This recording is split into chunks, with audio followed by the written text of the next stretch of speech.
ईयरिस्टीन एक छोड़ी हुई प्रिंसेस थी जिसे जबरदस्ती दुश्मन देश के प्रिंस से शादी करने भेजा जा रहा था। लेकिन प्यार व्यार के बारे में सोचने के बजाय हमारी हीरोइन सिर्फ पैसे कमाने के बारे में ऑब्सेस्ड थी। सिल्वानस के लोग पूरी तरह शॉक में थे। राजा ने अभी अभी अनाउंस किया था कि उसकी बेटी सिल्वानस की फर्स्ट प्रिंसेस दुश्मन किंगडम में शादी करेगी। अरिस्टाइन का चेहरा बिल्कुल एक्सप्रेशनलेस था। उसके मुंह से एक भी शब्द नहीं निकला। दूसरी तरफ महाल के नोबल्स राजा को बायस बोल रहे थे। वो कह रहे थे कि राजा अपनी पहली बेटी को किसी बर्बेरियन के पास भेज रहा है, जबकि दूसरी बेटी को असली प्रिंसेस की तरह पैम्पर करता है। लेकिन राजा को किसी की बात से फर्क नहीं पड़ा। उसने ठंडे अंदाज में अरेस्टाइन को यूजलेस कहा। वह सिर्फ इतना खुश था कि आखिरकार उसकी नोबल बर्थ उसके काम आ रही है। एक महीने बाद एरिस्टीन एक ओबीडियंट बेटी की तारा कैरेज में बैठ गई और अपने पिता के हुक्म पर अलुगो के लिए निकाल पड़ी। पर जैसे ही कैरेज महाल से दौर हुई, उसका एक्सप्रेशन तुरंत बदल गया। उसने पीछे मुड़कर अपने बाप को मिडिल फिंगर दिखाई और उसके चेहरे पर एक बड़ी सी स्माइल आ गई। फाइनली आजादी।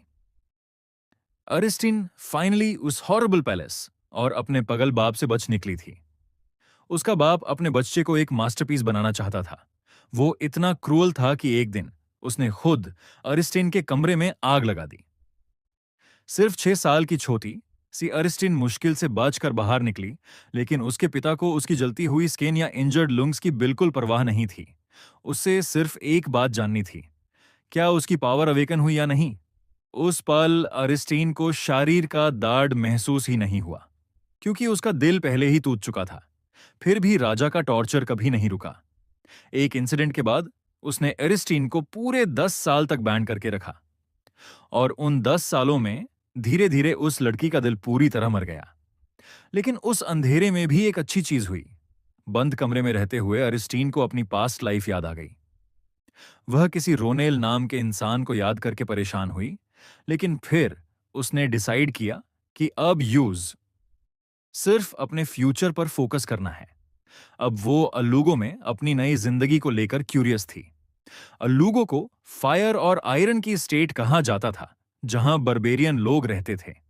उसके पिता हमेशा कहते थे कि ये बर्बेरियंस मॉन्स्टर्स के साथ सोते हैं, इसलिए वो आधे इंसान हैं। वो अरिस्टीन का मजाक उड़ाते हुए बोलता था, तुम्हारा पति शायद किसी मॉन्स्टर को तुमसे ज्यादा पसंद करेगा। उन कड़वे शब्दों की गूंज अभी भी अरिस्टीन के कानों में चल रही थी। उसने कभी एक्सपेक्ट नहीं किया था कि उसका पिता उसकी शादी को ब्लेसिंग देगा, क्योंकि दोनों देश हमेशा से एनिमीज थे। साइलनास एम्पायर खुद को कंकूरर समझता था, लेकिन एक देश था जिसे वह कभी हरा नहीं पाए, अलुको। उसके पिता ने फिर एक और वॉर शुरू की और फिर हार गया। इस बार उसे हराया था उसके फ्यूचर हस्बैंड तर्कन ने। राजा समझ गया था कि अब वह और वॉर कंटिन्यू नहीं कर सकता, इसलिए उसने ट्रूस प्रपोज किया। अल्लुगो ने भी मान लिया, क्योंकि वो ऑलरेडी अपनी जमीन के आसपास के मॉन्स्टर्स से लड़ रहे थे। दोनों किंगडम्स ने दुश्मनी खत्म करने के लिए मैरिज अलायंस डिसाइड किया।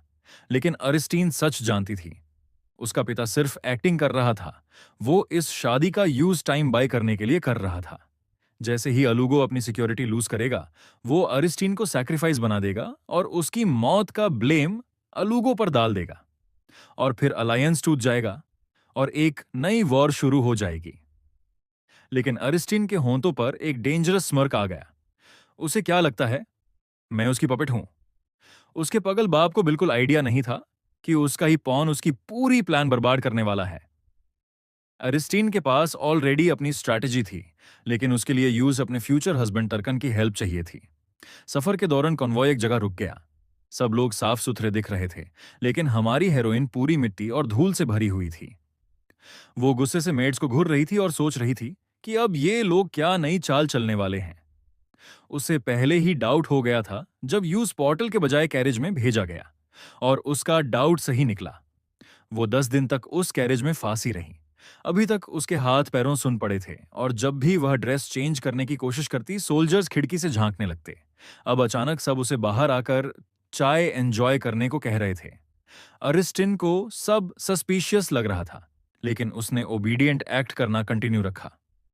वो वेट कर रही थी कि असली प्लान कब सामने आएगा। उसने चाय के कप में देखा और अचानक फ्यूचर का एक सीन दिखाई दिया। एक लड़की एक्टिंग करते हुए उस पर गर्म पानी गिरा देती है। बाकी सब लोग उसके जाले हुए चेहरे पर हंसते हैं और कहते हैं, बर्बेरियन की दुल्हन के लिए यही परफेक्ट फेस है। विजन खत्म होते ही अरिस्टीन ने गहरी सांस ली। उसके पिता ने उसे इसलिए टॉर्चर किया था क्योंकि वो एम्परर्स आई नाम की पावर चाहता था। उससे लगता था कि एरिस्टाइन यूजलेस है और उसके पास ये पावर नहीं है। लेकिन सच ये था कि एरिस्टीन पानी में देखकर पास्ट, प्रेजेंट और फ्यूचर सब देख सकती थी। अब उसकी आंखों में एक्साइटमेंट चमक रही थी। वो आसपास देखने लगी, जैसे किसी का वेट कर रही हो। तभी एक लड़की ट्रे में उबलता हुआ पानी लेकर उसकी तरफ आई। उसने वही कपड़े पहने थे जो अरिस्टीन ने विजन में देखे थे। अरिस्टीन समझ गई कि फ्यूचर अब होने वाला है, लेकिन इस बार वो रेडी थी। जैसे ही वो लड़की पास आई, एरिस्टीन ने अचानक उसे घुरकर देखा और एकदम से मूव कर गई। सब लेडीज शॉक में रह गई। लेडी ब्रोडी ने अरिस्टीन का चेहरा जलाने का प्लान बनाया था, लेकिन उल्टा उसका खुद का गाल जल गया। उसकी फ्रेंड्स पैनिक में इधर उधर भागने लगी और उसे कंसोल करने लगी। अरिस्टीन डोर खड़ी सब देख रही थी और उसके चेहरे पर एक प्राउड सी स्माइल थी। फाइनली मैंने अपनी किस्मत बदल दी। उससे खुशी हो रही थी कि इस बार वह फ्यूचर को चेंज कर पाई। लेकिन तभी ब्रोडी की एक फ्रेंड गुस्से में सीधा अरी के पास आ गई और उसी को ब्लेम करने लगी। यह सब तुम्हारी वजह से हुआ है। अरिस्टीन की आंखें बड़ी हो गई, जैसे उससे उनकी लॉजिक पर सच में शॉक लगा हो। वो सीधा और काल्मली बोली, मैंने तो सिर्फ खड़े होने के लिए मूव किया था। पानी तो उसने खुद अपने चेहरे पर गिरा दिया। फिर अरी ने थोड़ी थांदी सी स्माइल के साथ कहा, मैं तुम्हारी नन्ही तो नहीं हूं ना, जो हर सेकंड तुम लोगों का हाथ पकड़कर चलो। ब्रोडी की फ्रेंड को बिल्कुल एक्सपेक्ट नहीं था कि अरी मुंह तोड़ जवाब देगी। रूमर्स में तो हमेशा उसे डम और पागल बताया गया था। लड़की एकदम स्पीचलेस हो गई, लेकिन हमारी हीरोइन यहीं नहीं रुकी। वह हल्का सा झुककर स्वीट वॉइस में बोली, आह, तुम तो बिल्कुल अडोरेबल बेबी लग रही हो। शायद तुम्हें सच में नैनी की जरूरत है। ये सुनते ही लड़की शार्म और एम्बैरेसमेंट से पूरी लाल हो गई, लेकिन उसके पास जवाब देने का कोई तरीका नहीं था। तभी ब्रोडी अपना जाला हुआ चेहरा लेकर वापस आई और उसकी फ्रेंड तुरंत मौका देखकर वहां से भाग गई। अरी उन दोनों को जाते हुए देखकर अंदर ही अंदर खुश हो रही थी। ये बुलीज हमेशा दूसरों को हर्ट करते थे बिना कॉन्सिक्वेंसेस सोचे। अब जब खुद हर्ट हुई हैं, तब समझ आएगा। प्रिंसेस ने पहले डिसाइड किया था कि वो इलूगो पहुंचने तक सब लेडीज को इग्नोर करेगी, लेकिन एम्परर्स आई में जो फ्यूचर उसने देखा, उसने उसका माइंड चेंज कर दिया। क्योंकि वो अपनी पावर को जब चाहे यूज नहीं कर सकती थी, इसलिए उससे इन लेडीज को एक अच्छा लेसन देना जरूरी था, ताकि वो उसे डरने लगें और दौड़ रहें। और बिल्कुल उसकी प्लानिंग की तरह ही हुआ। अब वो सब लेडीज सच में उससे डरने लगी थी। सबने रूमर्स सुन रखे थे कि अरी 10 साल की कन्फाइनमेंट के बाद एक पागल सैवेज बन गई है, लेकिन अब जब वो उससे देख रहे थे तो वो सिर्फ ग्रेसफुल और एलिगेंट लग रही थी। रोसलिन खुद अपनी सोच से शॉक हो गई और ऑलमोस्ट अपने सर पर हाथ मार लिया। राजा ने उसे ऑर्डर दिया था कि वो प्रिंसेस को टॉर्चर करे, लेकिन उल्टा प्रिंसेस ने ही उसकी क्लास लगा दी। रोजलिन ने मन ही मन कसम खाई, नेक्स्ट टाइम मैं इस आरी को बर्बाद कर दूंगी। लेकिन सच ये था कि आरी के फियर्स एटीट्यूड ने सब लेडीज को डरा दिया था। अब वो डायरेक्टली कुछ करने की हिम्मत नहीं कर पा रही थी, इसलिए वो सिर्फ उसके कब्जों पर पैर रखकर उन्हें और गंदा करने लगी। वो प्रिंसेस का मजाक भी उड़ा रही थी, सोच रही थी कि इससे अरी को हर्ट होगा। लेकिन अचानक अरी फ्लैश की स्पीड से मूव हुई। उसने तुरंत कपड़े उठाए और भागते हुए कैरेज के अंदर घुस गई। फिर ड्रामेटिक एक्सप्रेशन के साथ बोली, तुम लोग मेरा ड्रेस चुराने वाली थी क्या? और विंडो बंद करते वक्त उसने लेडीज को ऐसे ग्लेयर किया जैसे वो डेंजरस क्रिमिनल्स हो। सब लेडीजन उसके वियर्ड बिहेवियर को देखकर स्टंडेड रह गई। उन्हें लगा था कपड़े गंदे करने से प्रिंसेस अपसेट होगी, लेकिन अरी तो उन्हें क्यूट समझ रही थी। उन्हें बिल्कुल आइडिया नहीं था कि ये गंदे कपड़े उस अनकंफर्टेबल रॉयल ड्रेस से कहीं बेटर थे। लेकिन तभी अरी को कुछ अजीब नोटिस हुआ। लेडीज ने उसके लिए सिर्फ एक ही नया ड्रेस पैक किया था और बाकी सब वही पुराने कपड़े थे जो उसने कन्फाइनमेंट के वक्त पहने थे। और अब वो एक नया ड्रेस भी स्टेन हो चुका था। इसका मतलब नेशनल वेडिंग के लिए उसके पास पहनने लायक एक भी प्रॉपर ड्रेस नहीं था। तब अरिस्टीन को फाइनली सब समझ आ गया। फादर मुझे सेटअप कर रहा है। अब उसे समझ आया कि इतनी लग्जूरियस कैरेजेस क्यों भेजी गई थी। कुछ दिन बाद कन्वॉय फाइनली अलूगो के वेस्ट गेट पर पहुंच गया, जहां बारबेरियंस पहले से वेट कर रहे थे। वो साइलनास के लोगों को वीक और घटिया कवर्ड समझते थे, इसलिए वो अरी का मजाक उड़ा रहे थे। सबको पूरा यकीन था कि प्रिंसेस उन्हें देखते ही डर के मारे बेहोश हो जाएगी। तभी एक रेड हेड वॉरियर ने सबको वार्निंग दी, बस करो अपना ड्रामा और गेस्ट्स को रिसीव करने की तैयारी करो। सब आदमी तुरंत सीधे हो गए, लेकिन फिर उनकी नजर लग्जूरियस कैरेजेस पर पड़ी और वो शॉक हो गए। उन्होंने साइलनास नाइट्स के डिसर्टेनफुल एक्सप्रेशंस देखे और लेडीज के एक्सपेंसिव ड्रेसेस भी। सबको लागा प्रिंसेस भी बहुत एरोगेंट और प्राउड होगी। लेकिन जैसे ही कैरेज का डोर खुला, सबकी सांसें रुक गई। अंदर से एक छोटी सी लड़की बाहर आए, पुराने और गंदे कपड़ों में लिपटी हुई। इल्लुगो के वॉरियर्स कंप्लीटली स्टंट रह गए। वह बिल्कुल एक छोटे से डर्टी कॉटन बॉल जैसी लग रही थी। उनका शौक धीरे धीरे गुस्से में बदलने लगा, क्योंकि उन्हें तुरंत साइलनास एम्परर की घटिया प्लान समझ आ गई। बिल्कुल अरी के गैस की तरह उसके पिता ने सर्वेंट्स को ऑर्डर दिया था कि उससे जितना हो सके उतना फिल्थी और मिजरेबल दिखाया जाए, क्योंकि वो अभी भी एक और वॉर शुरू करने का मौका ढूंढ रहा था। और इसलिए वो चाहता था कि अलूगो के लोग उसकी ही बेटी के साथ बुरा बर्ताव करें। राजा ने इतनी लग्जूरियस कैरेजेस इसलिए भेजी थी ताकि दुनिया को दिख सके कि उसका एम्पायर अभी भी पावरफुल और रिच है। लेकिन दूसरी तरफ उसने अपनी ही बेटी को इतना फिल्थी और मिजरेबल बनाकर भेजा था, जैसे इलूगो को इंसल्ट कर रहा हो, जैसे वो कहना चाहता हो, तुम बर्बरियंस सिर्फ इस कचरे के लायक हो। इलूगो के वॉरियर्स को जल्दी ही इस इंसल्ट का असली मतलब समझ आ गया और सबके चेहरे गुस्से से भर गए। अरिस्टीन ने धीरे से आंखें बंद की।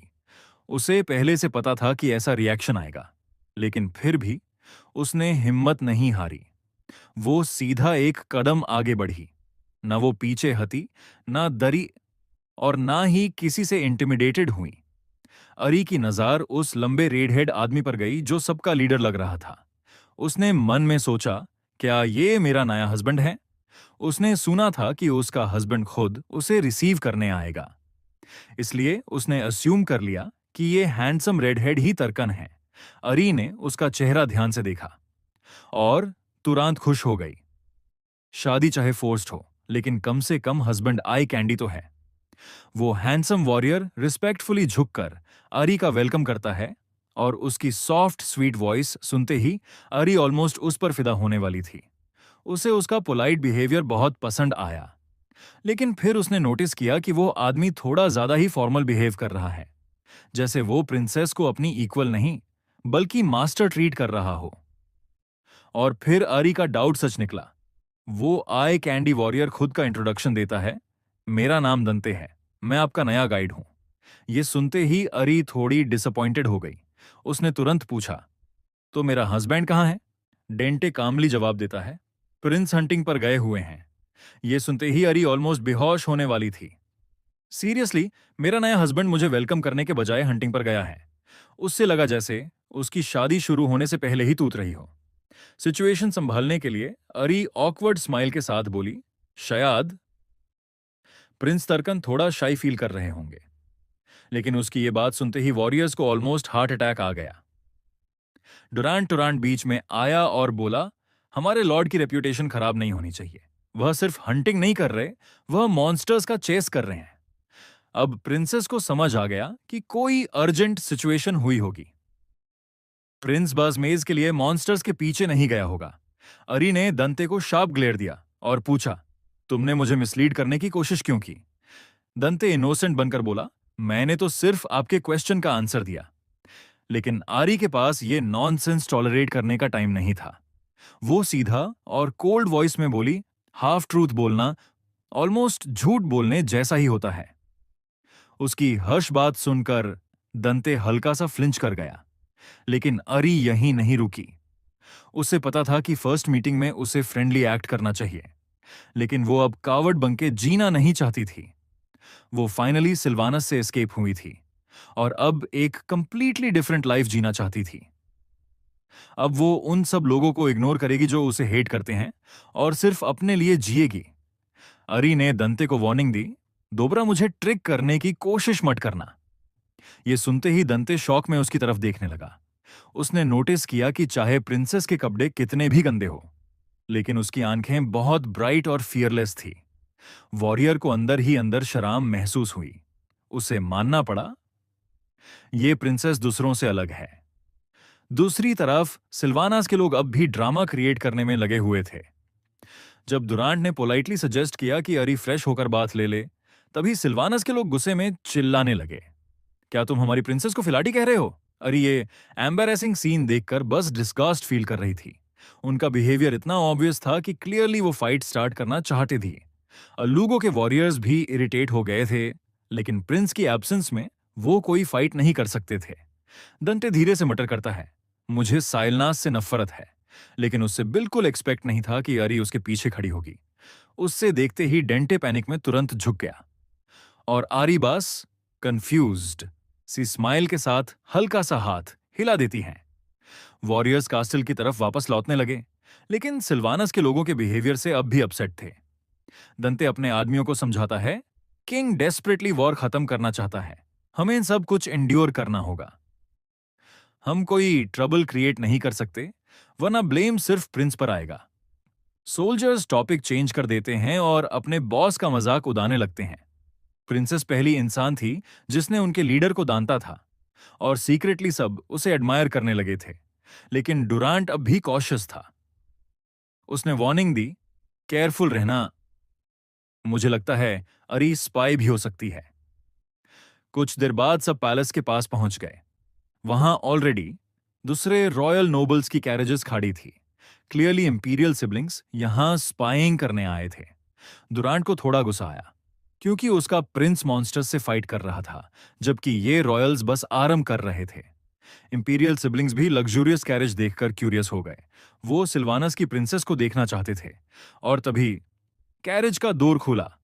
अरी अपने पुराने और गंदे कपड़ों में बाहर आई और पूरी जगह एकदम साइलेंट हो गई। उसे महसूस हो रहा था कि सब लोग उसे जजिंग आई से घूर रहे हैं। उसे बिल्कुल वेलकम फील नहीं हुआ, क्योंकि हवा में नफरत साफ महसूस हो रही थी। इंपीरियल सिबलिंग्स क्लियरली तर्कन को पसंद नहीं करते थे। वह उसका मजाक उड़ाते हुए बोले, एक लोली आदमी को ऐसी ट्रेसी ब्राइड ही मिलनी चाहिए। फिर उन्होंने अरही को भी इंसल्ट करना शुरू कर दिया। कैसी बेगर प्रिंसेस लाग रही है। सिल्वानस की लेडीज ये सब देखकर अंदर ही अंदर खुश हो रही थी। वो अरिस्टीन का मजाक उड़ाते हुए बोली, क्या तुम सच में कुछ बेटर एक्सपेक्ट कर रही थी? बस ओबीडियंट रहो और अपनी औकात याद रखो। दुरांट ये सब देखकर शॉक हो गया। उसे यकीन ही नहीं हुआ कि प्रिंसेस का अपना फैमिली ही उसकी इंसल्ट कर रहा है, उसकी ऑनर डिफेंड करने के बजाय। और हमारी हेरोइन बस चुपचाप वहां खड़ी थी, जब हर तरफ लोग उसके दाढ़ पर हंस रहे थे। तभी अचानक एक आदमी आगे बढ़ता है और सिल्वानस नाइट्स के हाथों से वह कीमती रेशम छीन लेता है। नाइट गुस्से में शिकायत करता है कि वह अलुगो के राजा के लिए उनका खास तोहफा था, लेकिन अगले ही पल सब हैरान रह जाते हैं जब वह आदमी उसी रेशम को आहरी के चारों ओर लपेट देता है। हमारी हीरोइन कुछ समझ ही नहीं पाती और पल भर में मुलायम रेशम के अंदर पूरी तरह ढक जाती है। वह आदमी उसे अपनी बाहों में उठा लेता है और ठंडी लेकिन गहरी आवाज में कहता है कि उसकी पत्नी दुनिया की सबसे बेहतरीन चीजों की हकदार है। राजकुमारी की आंखें हैरानी से फैल जाती हैं। जैसे ही वह ऊपर देखती है, उसे चमकती सुनहरी आंखें दिखाई देती हैं। वह तुरंत समझ जाती है कि यह जरूर टार्किन होगा। अपने नए पति की बाहों में उठी आरी मन ही मन काफी प्रभावित हो जाती है। बिना एक शब्द बोले ही टार्किन ने उन घमंडी सिल्वानस लोगों को चुप करा दिया था। टार्किन अपने भाई बहनों की तरफ घूरता है और सब डरकर बहाने बनाने लगते हैं, लेकिन राजकुमार बस हल्का सा मुस्कुराता है और अपनी दुल्हन को लेकर वहां से चला जाता है। लेकिन जैसे ही दोनों अंदर पहुंचते हैं, टार्किन अचानक आरी को सोफे पर ऐसे फेंक देता है जैसे कोई बेकार लकड़ी हो। वह ठंडी आवाज में चेतावनी देता है कि वह उसकी बातों को गलत ना समझे, क्योंकि उसे आरी में बिल्कुल भी दिलचस्पी नहीं है। उसने सिर्फ इसलिए उसका साथ दिया ताकि अपने घटिया भाई बहनों को दबा सके। आरी को भी कोई उम्मीद नहीं थी कि ऐसा आदमी उसे पसंद करेगा। आखिर इस वक्त वह मिट्टी और पसीने से पूरी तरह गंदी थी। उसके मन में तो यह तक आता है कि अगर कोई ऐसी हालत में उसे पसंद करे तो वह जरूर कोई अजीब इंसान होगा। तभी टार्किन नौकरानियों को आदेश देता है कि आरी के लिए नहाने की तैयारी की जाए, लेकिन यहीं एक बड़ा गलतफहमी वाला पल शुरू हो जाता है। आरी उसकी खून से सनी हुई यूनिफॉर्म देखती है और सोचती है कि शायद उसे भी नहाने की जरूरत है। वह मासूमियत से सुझाव देती है, लेकिन उसके शब्द कुछ ऐसे निकलते हैं कि सबका चेहरा जम जाता है। टार्किन और उसकी मेड दोनों डरकर उसे देखने लगते हैं। टार्किन को लगता है कि आरी उसके साथ नहाने की बात कर रही है। वह तुरंत उसे घूरते हुए कहता है कि वह उसके जैसी गंदी औरत को छूना भी पसंद नहीं करेगा, लेकिन आरी भी उसकी बात का गलत मतलब निकाल लेती है। उसके चेहरे पर तुरंत घिन भरा एक्सप्रेशन आ जाता है। टार्किन खुद भी परेशान हो जाता है। वह असल में सैनिकों के बीच हमेशा रुखे अंदाज में बात करने का आदी था, और अब उसे डर लगने लगता है कि कहीं उसने नई दुल्हन का अपमान तो नहीं कर दिया। लेकिन तभी आरी पूरी ईमानदारी से बोल पड़ती है कि वह जरूर कोई गंदा इंसान होगा। बेचारा टार्किन एकदम घबरा जाता है। वह जल्दी जल्दी सफाई देने लगता है, लेकिन आरी बार बार यही कहती रहती है कि किसी आदमी को ऐसी गंदी हालत वाली औरत के बारे में वैसे सोचना भी नहीं चाहिए। आखिरकार टार्किन माथा पकड़ लेता है और कहता है कि शादी वाली बात तो उसने की थी, जबकि उसने सिर्फ नहाने को कहा था। तब आरी मासूमियत से समझाती है कि उसका मतलब था कि दोनों अलग अलग नहा लें, क्योंकि उनकी शादी अभी पूरी तरह से हुई नहीं है। अब जाकर टार्किन को समझ आता है कि यह सब एक बहुत बड़ी गलतफहमी थी। उसका सिर दर्द करने लगता है। वह कहता है कि वह कहीं और जाकर नहा लेगा। उधर आरी अचानक शर्म से लाल हो जाती है।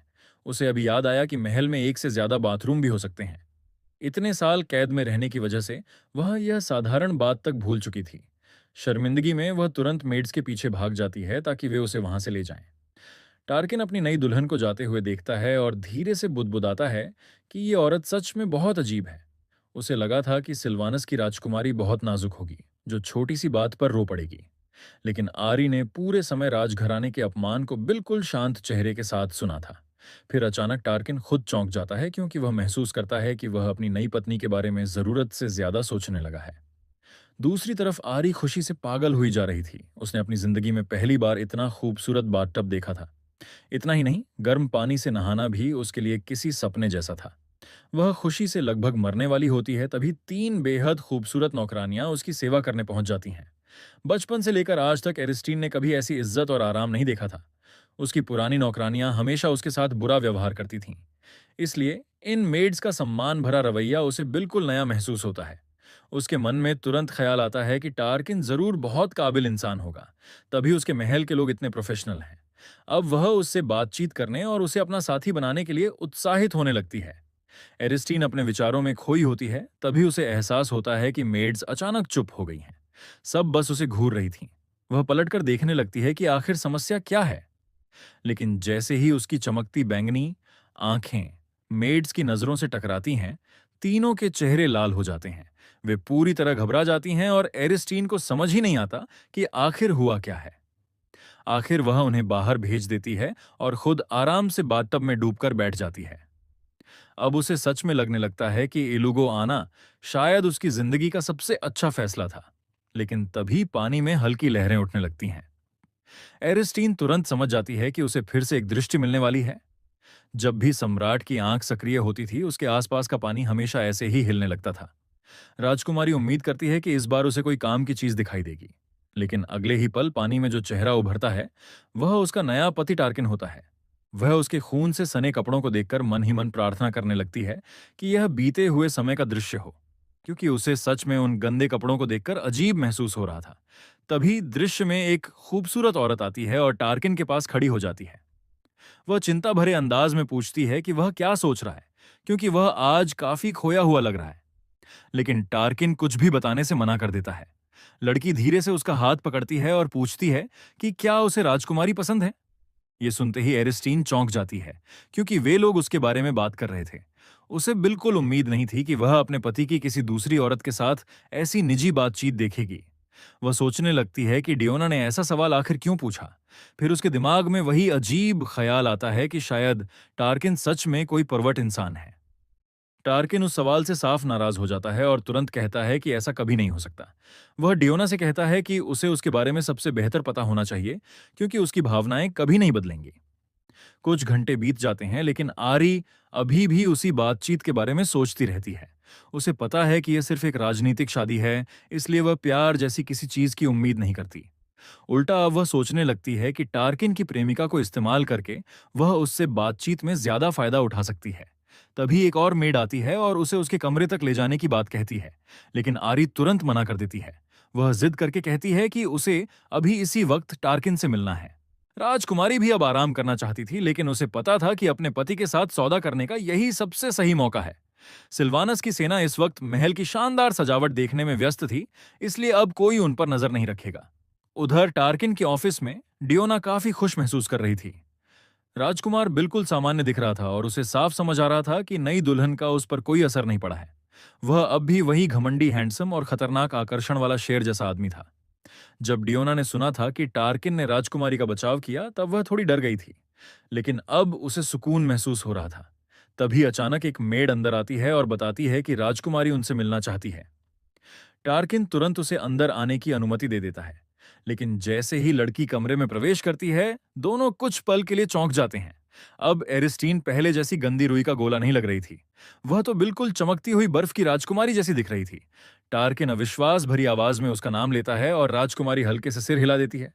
एरिस्टीन समझ नहीं पाती कि सब उसे ऐसे घूर क्यों रहे हैं। वह मन ही मन सोचती है कि शायद लोग उसके नए रूप को देखकर हैरान हैं। तभी उसकी नजर डियोना पर पड़ती है, जिसकी उंगलियां गर्म चाय की वजह से जलने वाली थीं। एरिस्टीन तुरंत उसे सावधान करते हुए नरमी से याद दिलाती है। डियोना घबरा जाती है। उसे डर था कि उसकी बदतमीजी कहीं कोई नया झगड़ा ना खड़ा कर दे।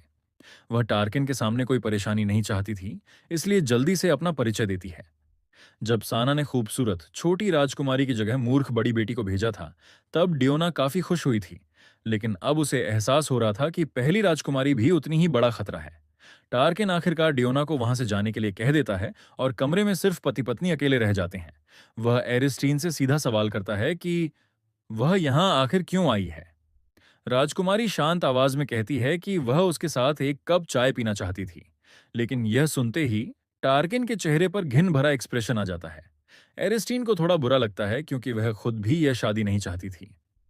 वह चुपचाप चाय का एक घूंट लेती है और अगले ही पल उसकी आंखें चमक उठती हैं, जैसे कोई बड़ा बल्ब जल गया हो। उसने अपनी जिंदगी में कभी इतनी स्वादिष्ट चाय नहीं पी थी। एक बार फिर उसके मन में आता है कि इलिगो आना सच में बहुत अच्छा फैसला था।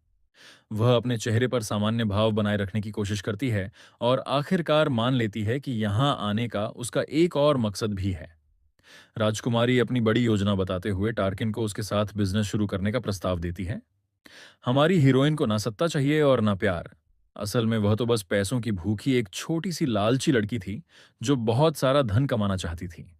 वह उस पैसे से अपनी आजादी खरीदना चाहती थी, ताकि पूरी दुनिया घूम सके। एरिस्टीन दोबारा किसी कैद में नहीं रहना चाहती थी। वह उन सभी खूबसूरत जगहों को अपनी आंखों से देखना चाहती थी, जिन्हें उसने अब तक सिर्फ अपने विजन्स में देखा था। राजकुमारी जानती थी कि उसके सपने पूरे करने के लिए उसे बहुत सारा पैसा चाहिए, और यह तभी संभव होगा अगर वह टार्किन के साथ मिलकर काम करे। लेकिन दूसरी तरफ टार्किन यह बिजनेस वाला प्रस्ताव सुनकर पूरी तरह हैरान रह जाता है। एरिस्टीन उसके चेहरे का भाव देखकर घबरा जाती है। उसे डर लगने लगता है कि कहीं टार्किन यह ना सोच ले कि वह उसका पैसा हड़पना चाहती है। वह जल्दी जल्दी सफाई देने की कोशिश करती है, लेकिन टार्किन की आंखों में तिरस्कार और भी बढ़ता जाता है। उसकी वह नफरत भरी नजर देखकर एरिस्टीन का आत्मविश्वास टूटने लगता है।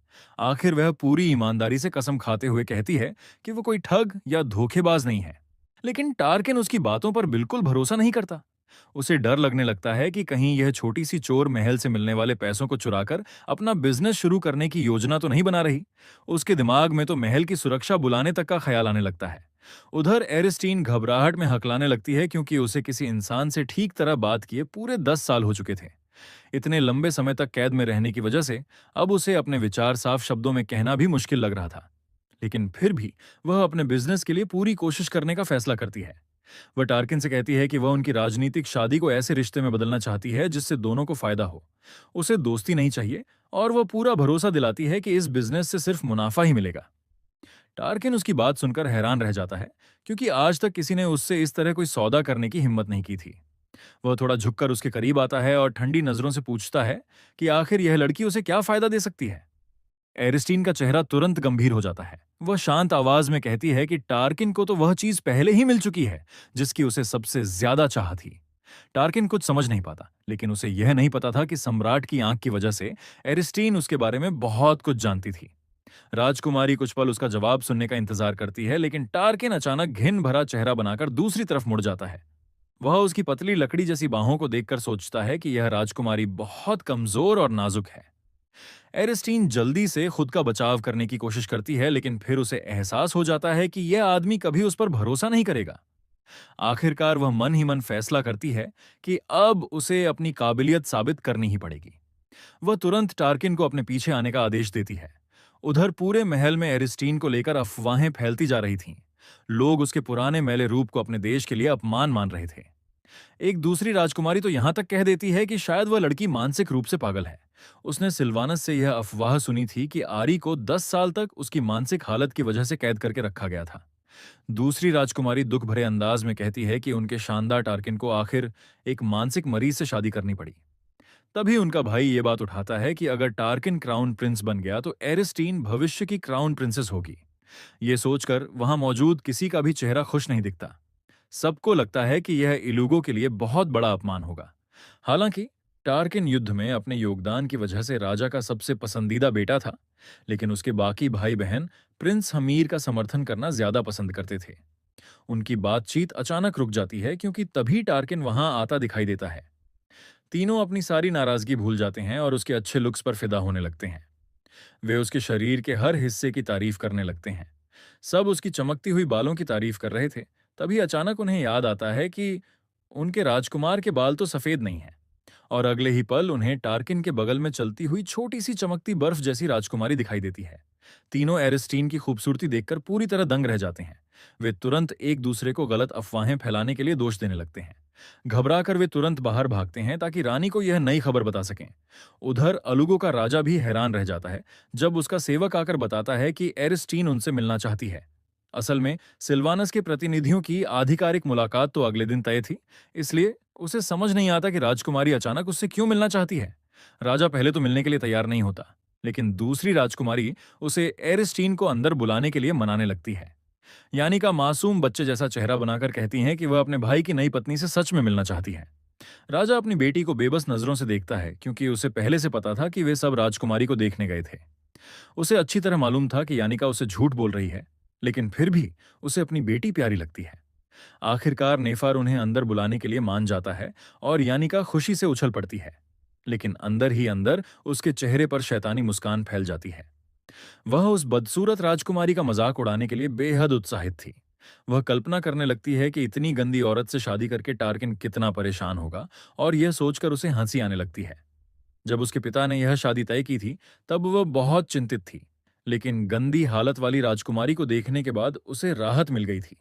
यानिका किसी मजाक का इंतजार कर रही थी, लेकिन उसके सामने जो लड़की आई वह बेहद खूबसूरत और शानदार शिष्टाचार वाली राजकुमारी थी। राजा भी एरिस्टीन की शालीनता देखकर हैरान रह जाता है और तुरंत प्रभावित हो जाता है। यानिका का चेहरा गुस्से से नीला पड़ जाता है जब वह अपने पिता की आंखों में प्रशंसा देखती है। नेफार तुरंत एरिस्टीन को बैठने के लिए कहता है और नौकरों को उसके लिए खाने पीने की चीजें लाने का आदेश देता है। लेकिन दूसरी तरफ जिस लड़की की सब तारीफ कर रहे थे वो अंदर से बहुत घबराई हुई थी। असल में उसके सारे बेहतरीन शिष्टाचार उसने सिर्फ सम्राट की आंख के जरिए सीखे थे। राजकुमारी मन ही मन राहत की सांस लेती है क्योंकि उसे लगता है कि उसने अच्छा प्रदर्शन किया। तभी सेवक इलुगो की मशहूर मिठाई लेकर आता है। यह भी उन चीजों में से एक थी जिसे एरिस्टीन ने अब तक सिर्फ सम्राट की आंख के जरिए देखा था। वह मिठाई सिल्वांस में बहुत मशहूर थी और हमारी हीरोइन आखिरकार उसे छकने के लिए बेहद उत्साहित हो जाती है। वह जैसे ही पहला निवाला खाने वाली होती है, अचानक उसे अपना असली मकसद याद आ जाता है। उसे यहां अपनी काबिलियत दिखानी थी। ये सोचते ही एरिस्टीन निराशा में लगभग बेहोश हो जाती है क्योंकि खाने के सामने उसकी कमजोरी साफ दिखाई दे रही थी। टार्किन हैरानी से अपनी पत्नी को देखता है जो मानो इस दुनिया से गायब होने वाली हो, लेकिन अगले ही पल एरिस्टीन फिर से संभल जाती है और पूरी दृढ़ता के साथ फैसला करती है कि वह टार्किन को साबित करके रहेगी कि वह सिर्फ बातें नहीं करती। नहीं, माफ कीजिए, वह अपना बिजनेस चला सकती है। उसके चेहरे पर भरा आत्मविश्वास देखकर टार्किन खुद डरने लगता है। उसे कल्पना होने लगती है कि यह लड़की सम्राट तक को अपने सामान बेच डालेगी। दोनों एक दूसरे को घूरते रहते हैं, लेकिन राजा को तो बस ऐसा लग रहा था जैसे उसके सामने प्यार में डूबा हुआ एक कपल बैठा हो। उसे सच में शायद चश्मे की जरूरत थी। आखिरकार राजा असली मुद्दे पर आता है और पूछता है कि एरिस्टीन ने अलग से मिलने की मांग आखिर क्यों की। राजकुमारी अपना सामान बेचने वाली ही थी कि तभी अचानक दरवाजा खुल जाता है। राजघराने के बाकी भाई बहन नई दुल्हन का मजाक उड़ाने के लिए वहां पहुंच चुके थे। जब एरिस्टीन पहली बार महल में आई थी तब सबने उसकी गंदी और बिखरी हालत देखी थी, लेकिन अब वही लोग उसकी खूबसूरती की तारीफ करते नहीं थक रहे थे। वे लोग उसे शर्मिंदा करने आए थे क्योंकि उन्हें उम्मीद थी कि सामने कोई बदसूरत राजकुमारी होगी, लेकिन उनके सामने तो मानो कोई खूबसूरत देवी खड़ी थी। चौथी राजकुमारी स्टेलिना और पहली राजकुमारी पाला अपनी हैरानी छुपा ही नहीं पा रही थीं।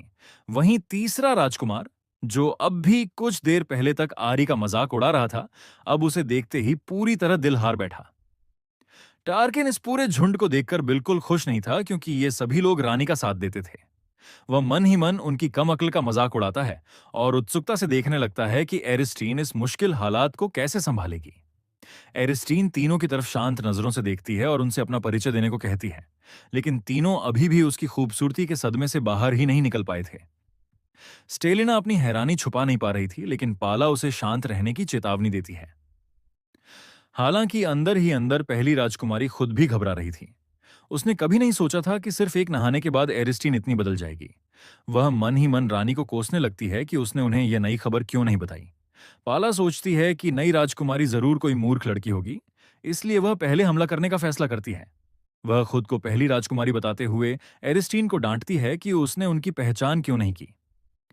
अरे भला कोई नया मेहमान आते ही कैसे जान जाएगा कि तुम लोग कौन हो। दोनों राजकुमारियां एक दूसरे को देखकर सिर हिलाती हैं, मानो उन्होंने सिल्वानस की राजकुमारी को शर्मिंदा कर दिया हो। स्टेलिना एरिस्टीन के तौर तरीकों का मजाक उड़ाती है, जबकि पाला ताना मारते हुए कहती है कि उनसे ज्यादा उम्मीद भी नहीं करनी चाहिए। टार्किन अपने भाई बहनों को देखकर हैरान रह जाता है। पहले वे राजकुमारी की तारीफ करते हैं और अगले ही पल उसका मजाक उड़ाने लगते हैं। उसका शाही परिवार अपनी जहरीली और नकली बातों के लिए मशहूर था, और खुद टार्किन भी अभी तक उनकी इस झूठी जिंदगी का आदी नहीं बन पाया था। महल में उसके बहुत दुश्मन थे और उसे लगने लगता है कि आरी सिर्फ उसकी वजह से इन सब परेशानियों का सामना कर रही है। वह मन ही मन पछताने लगता है कि आखिर वह उसे इलुगो लेकर ही क्यों आया। लेकिन दुर्भाग्य से आरी उसकी यह बात सुन लेती है और सोचती है कि टार्किन उसकी काबिलियत पर शक कर रहा है। बस फिर क्या था, एरिस्टीन मन ही मन ठान लेती है कि वह अपनी असली ताकत दिखाकर रहेगी और टार्किन को मजबूर कर देगी कि वह खुद उसे बिजनेस पार्टनर बनने की भीख मांगे। इस पूरी तीखी बहस के बीच तीसरा राजकुमार अब भी अपनी नई क्रश को इंप्रेस करने की कोशिश कर रहा था। सच में वह आदमी पूरा जोकर लग रहा था। एरिस्टीन उस चापलूस इंसान को पूरी तरह नजरअंदाज कर देती है और राजकुमारियों से कहती है कि यह सब सिर्फ एक गलतफहमी है। पाला जोर से हंस पड़ती है और पीछे हटने से साफ मना कर देती है। उसे लगता है कि आरी अब कोई बेवकूफी भरा बहाना बनाने वाली है, इसलिए वह उसका मजाक उड़ाते हुए उसे बेवकूफ कहती है। लेकिन तभी एरिस्टीन ठंडी नजरों से उसे घूरती है और कहती है कि वह तो खुद अपने आप से बात कर रही थी। एरिस्टीन को पूरा यकीन था कि उसने इन लोगों के चेहरे पहले भी कहीं देखे हैं। ये सुनते ही पाला के चेहरे का रंग उड़ जाता है, क्योंकि वे लोग उसी दिन राजकुमारी को देखने गए थे जब वह पहली बार महल पहुंची थी। उसे यकीन ही नहीं होता कि उस पूरे हंगामे के बीच भी एरिस्टीन उसका चेहरा पहचान सकती है। तभी एरिस्टीन अपनी नजर मार्टिन की तरफ घुमाती है और उससे पूछती है कि क्या वे पहले कभी मिले हैं। मार्टिन मुस्कुराकर कहता है कि वह पहले सिल्वानस जा चुका है, लेकिन आरी तुरंत जवाब देती है कि उनकी मुलाकात वहां नहीं हुई थी। यह सुनकर मार्टिन हंसने लगता है और मजाक में कहता है कि शायद राजकुमारी ने उसे अपने सपनों में देखा होगा। पाला अपने मूर्ख भाई को घूरने लगती है, जो हर खूबसूरत लड़की पर फिसल जाता था। अब उसे पूरा यकीन हो चुका था कि सिल्वानस की राजकुमारी ने सच में भीड़ के बीच उसका चेहरा पहचान लिया था। वह मन ही मन उन लोगों को गालियां देने लगती है जिन्होंने कहा था कि राजकुमारी सिर्फ एक पागल और बेवकूफ लड़की है, क्योंकि अब साफ दिख रहा था कि एरिस्टीन बेहद डरावनी और बुद्धिमान औरत थी। उसने अपनी पूरी जिंदगी संघर्ष में बिताई थी और सम्राट की आंखों के जरिए ही बाहरी दुनिया को देख समझकर जीना सीखा था। एरिस्टीन ने उन सभी विजन्स को अनगिनत बार याद किया था और इसी वजह से उसकी याददाश्त बेहद तेज हो गई थी। राजा उसे हल्की मुस्कान के साथ देख रहा था और यह देखकर पेला तुरंत समझ जाती है कि उसके पिता इस लड़की में दिलचस्पी लेने लगे हैं। ये सोचते ही उसके अंदर घबराहट फैल जाती है। उसे कल्पना होने लगती है कि कहीं राजकुमारी उनके पहले वाले व्यवहार की शिकायत राजा से ना कर दे। पीला जानती थी कि अगर ऐसा हुआ तो राजा उनसे बेहद निराश होगा, और अब उसे लगने लगा था कि एरिस्टीन उनके लिए बहुत बड़ा खतरा बन चुकी है। पिला फिलहाल शांत रहकर कोई नई योजना बनाना चाहती थी, लेकिन उसकी अपनी बहन ही उसके सारे प्लान खराब कर देती है। स्टेलिना अचानक आगे बढ़ती है और जोर से एरिस्टीन पर आरोप लगाने लगती है कि वह अपने पति के सामने किसी दूसरे आदमी के साथ फ्लर्ट कर रही है। वह यहां तक कह देती है कि एरिस्टीन एक घटिया और बदतमीज औरत है। आरी तुरंत इस गुस्सैल राजकुमारी को पहचान लेती है। यही वह लड़की थी जिसने उसे भिखारी कहा था। लेकिन स्टेलिना अब भी पहले की तरह घमंडी बनी हुई थी। वह ताने मारते हुए कहती है कि वह तो खुद से बात कर रही थी। एरिस्टीन उसकी आंखों में भरी नफरत साफ देख सकती थी और यह देखकर उसे हंसी आ जाती है। उसे लगा था कि तीसरी राजकुमारी काफी समझदार होगी, लेकिन असल में वह तो बहुत बचकानी निकली। स्टेलिना और ज्यादा चिढ़ जाती है जब उसकी दुश्मन हंसने लगती है। वह फिर से आरी पर हमला करने ही वाली होती है कि तभी उसकी बहन जोर से उसे डांट देती है। पाला तुरंत एरिस्टीन से माफी मांगती है और उसे क्षमा करने की विनती करती है। उधर हमारी हीरोइन बिल्कुल रानी की तरह आराम से चाय पी रही थी और यहां तक कह देती है कि यह राजकुमारी पहले वाली से बेहतर है। पाला अच्छी तरह जानती थी कि इलुगो का क्राउन प्रिंस अभी तय नहीं हुआ है। महल में दो गुटों के बीच लड़ाई चल रही थी। एक पक्ष पहले राजकुमार हम्मीर का समर्थन करता था, जबकि दूसरा पक्ष दूसरे राजकुमार टार्किन के साथ था। लेकिन असली समस्या यह थी कि हम्मीर रानी का बेटा था, जबकि टार्किन की सबसे बड़ी राजनीतिक कमजोरी उसकी मां थी, जो सिर्फ एक आम औरत थी। फिर भी इस पूरी लड़ाई की जड़ पुराने और नए ताकतवर लोगों की सत्ता की जंग थी। इलुगो के लोग राजनीति को बहुत गंभीरता से लेते थे और एरिस्टीन इसी बात का फायदा उठाकर तीसरी राजकुमारी को मात दे देती है। सिर्फ कुछ शब्दों में वह ऐसा माहौल बना देती है मानो अलुगो का शाही परिवार उसकी शाही खून पर शक कर रहा हो। और देखते ही देखते यह मामला दो देशों के बीच का विवाद बन जाता है। महल के दूसरी तरफ एक नौकरानी रानी को खबर देती है कि शाही भाई बहन राजा से मिलने पहुंच चुके हैं। मेड चाहती थी कि रानी भी वहां जाए, लेकिन वह औरत विश्वास से कहती है कि उसकी बेटी यानिका ही ऐसे मामलों को संभालने के लिए काफी है। रानी पाला को भी पसंद करती थी, क्योंकि उसने अपनी रखैल मां को छोड़कर रानी का साथ देना चुन लिया था। लेकिन जिस लड़की की रानी तारीफ कर रही थी वह इस वक्त बहुत मुश्किल में फंसी हुई थी। पिला घबराकर बार बार स्टेलिना की गलती के लिए माफी मांग रही थी। मार्टिन भी तुरंत उसका साथ देते हुए एरिस्टीन से माफी मांगने लगता है। तीसरी राजकुमारी पूरी तरह हैरान रह जाती है, क्योंकि उसके अपने भाई बहन अचानक उसके खिलाफ हो गए थे। वे तीनों हमेशा मिलकर टार्किन का अपमान करते थे। टार्किन दूसरी तरफ एरिस्टीन की चाल देखकर खुश हो रहा था, क्योंकि उसने स्टेलिना को पूरी तरह फंसा दिया था। अगर सिल्वानस के प्रतिनिधियों को इस घटना के बारे में पता चल जाता, तो वे इसका फायदा उठाकर और ज्यादा लाभ मांगते। और अगर ऐसा होता तो सबसे ज्यादा नुकसान रानी के गुट को झेलना पड़ता।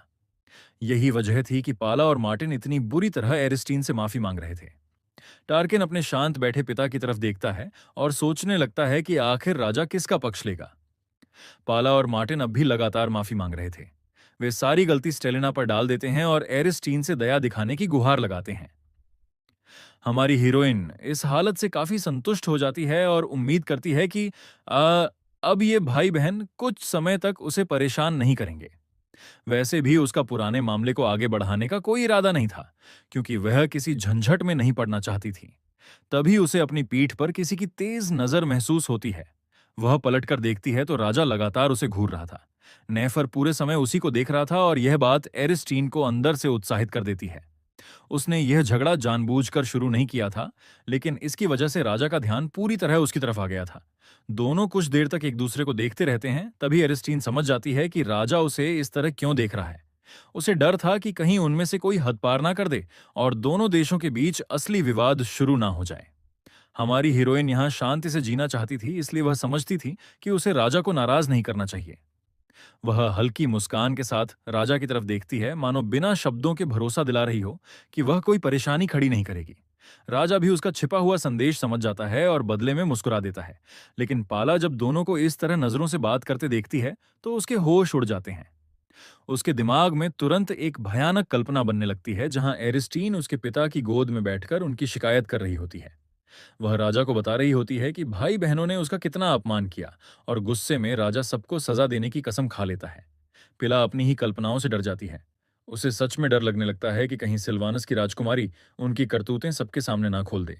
अगर मामला इतना बढ़ गया तो एरिस्टीन की बदनामी जरूर होगी, लेकिन सबसे ज्यादा नुकसान पाला को झेलना पड़ेगा, क्योंकि यह अंतर्राष्ट्रीय विवाद बन सकता था।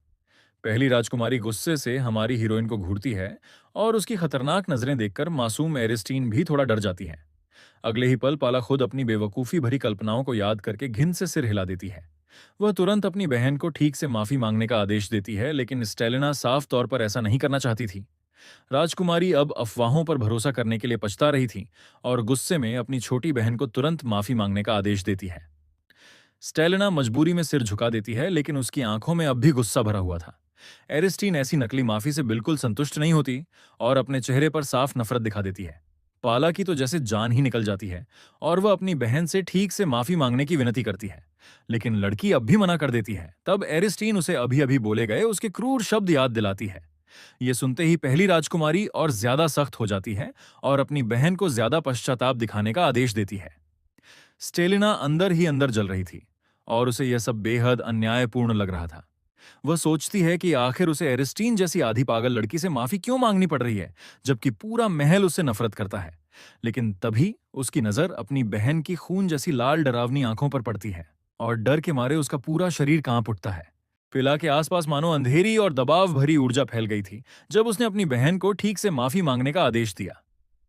अब स्टेलिना के पास कोई दूसरा रास्ता नहीं बचा था। मजबूरी में वह घुटनों के बल बैठ जाती है और एरिस्टीन से माफी की भीख मांगने लगती है। टार्किन यह सब देखकर पूरी तरह हैरान रह जाता है। उसकी पत्नी ने अपनी बातों और चालों से उस घमंडी और अहंकारी तीसरी राजकुमारी को घुटनों पर ला दिया था। राजकुमार धीरे से असली वजह यानी एरिस्टीन की तरफ देखता है, लेकिन अगले ही पल उसका खुद का होश उड़ जाता है। एरिस्टीन का चेहरा इस वक्त बिल्कुल किसी घमंडी बिल्ली जैसा लग रहा था। ऐसा लग रहा था मानो अगर उसके पास पूंछ होती तो वो खुशी से इधर उधर हिल रही होती। टार्किन को महसूस होने लगता है कि उसकी पूरी सोच ही टूट गई है। उसे हमेशा लगा था कि सिल्वानस की राजकुमारी कोई कमजोर और शांत स्वभाव की लड़की होगी, लेकिन असल में वह तो एक खतरनाक, घमंडी और जंगली बिल्ली निकली। राजकुमार को उसका यह रूप बेहद मजेदार लगने लगता है और वह अपनी हंसी रोक ही नहीं पाता। दूसरी तरफ मासूम एरिस्टीन सोचती है कि शायद टार्किन खुश है क्योंकि उसने उसके जहरीले भाई बहनों को सबक सिखा दिया।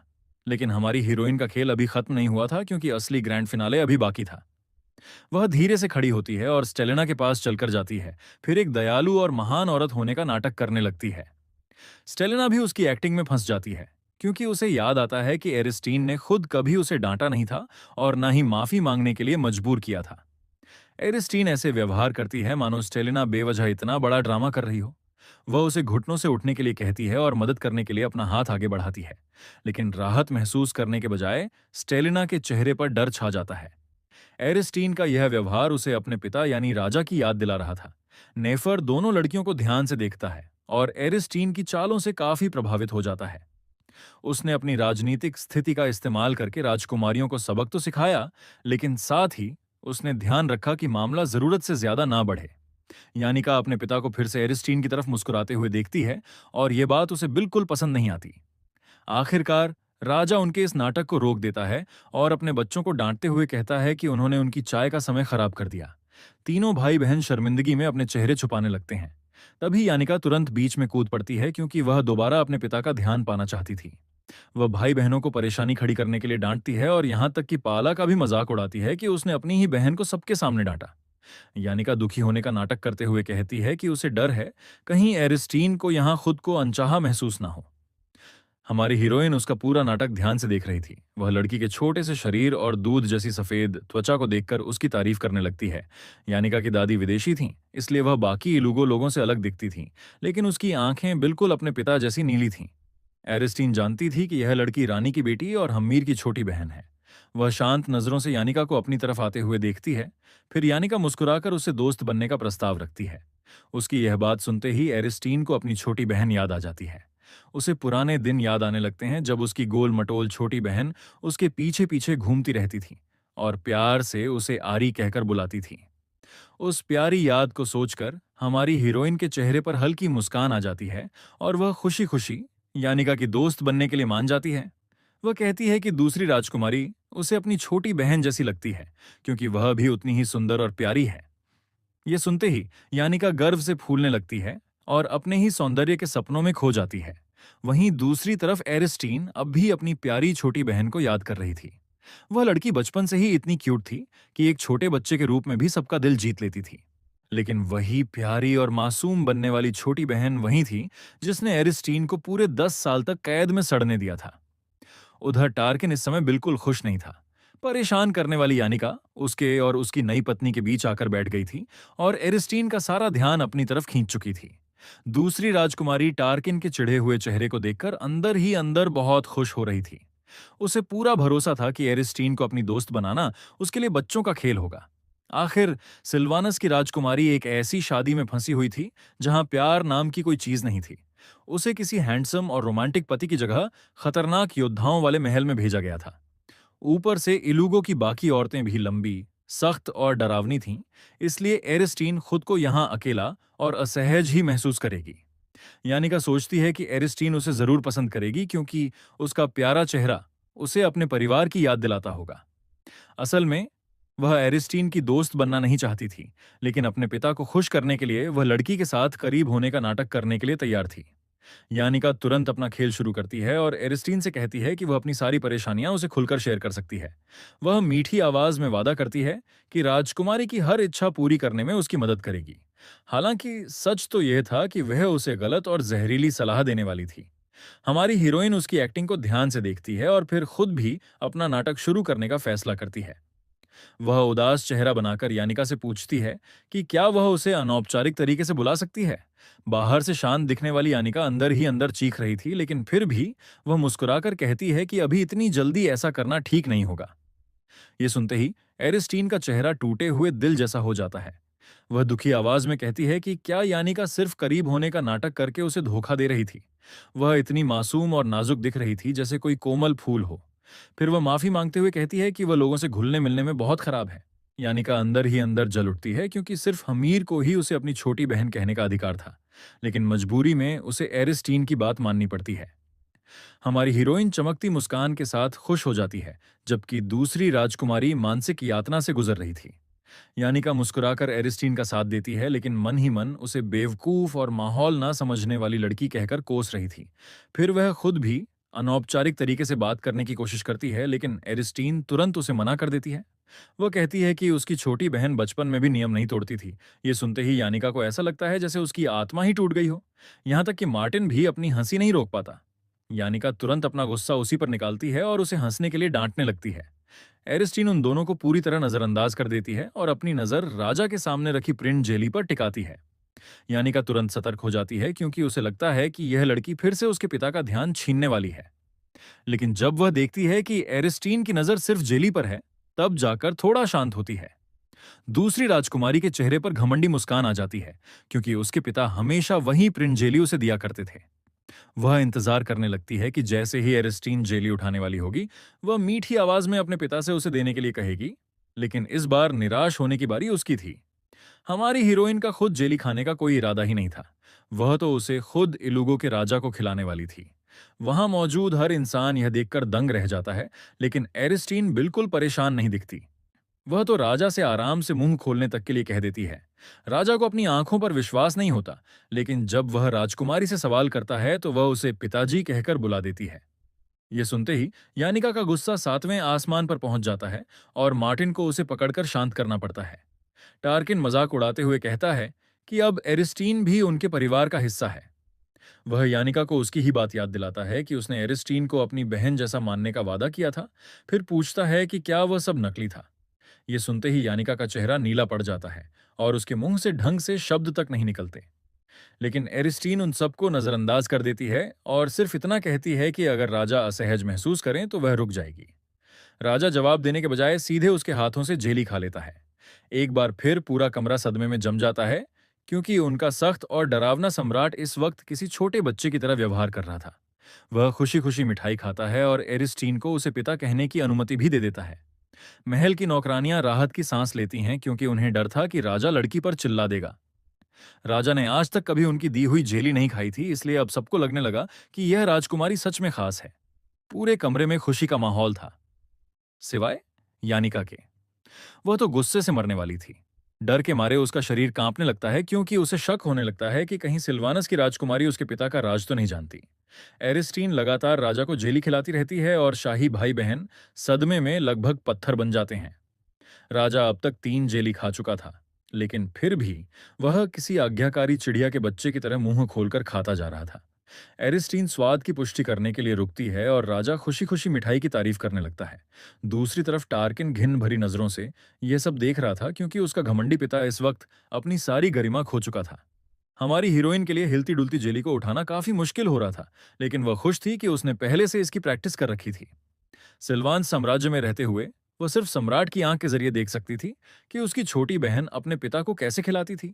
उस समय एरिस्टीन सिर्फ एक छोटी बच्ची थी, इसलिए वह खुद गंदे रुई के गोलों से प्रैक्टिस करती थी। वह सीखना चाहती थी ताकि अपने पिता को साबित कर सके कि वह भी किसी काम की है। ये याद बेहद दुख भरी थी, लेकिन अब हमारी हीरोइन मुस्कुरा सकती थी क्योंकि वह सब अतीत बन चुका था। जिस दिन उसे समझ आया कि सम्राट को सिर्फ उसकी शक्ति चाहिए थी, उसी दिन उसकी सारी भावनाएं मर चुकी थीं। एरिस्टीन खुशी खुशी राजा को जेली खिला रही थी, तभी अचानक तेज आवाज गूंजती है।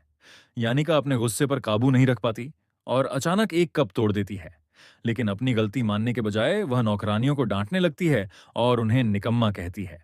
पाला यह देखकर हैरान रह जाती है क्योंकि दूसरी राजकुमारी हमेशा मासूम बनने का नाटक करती थी और कभी किसी पर आवाज ऊंची नहीं करती थी।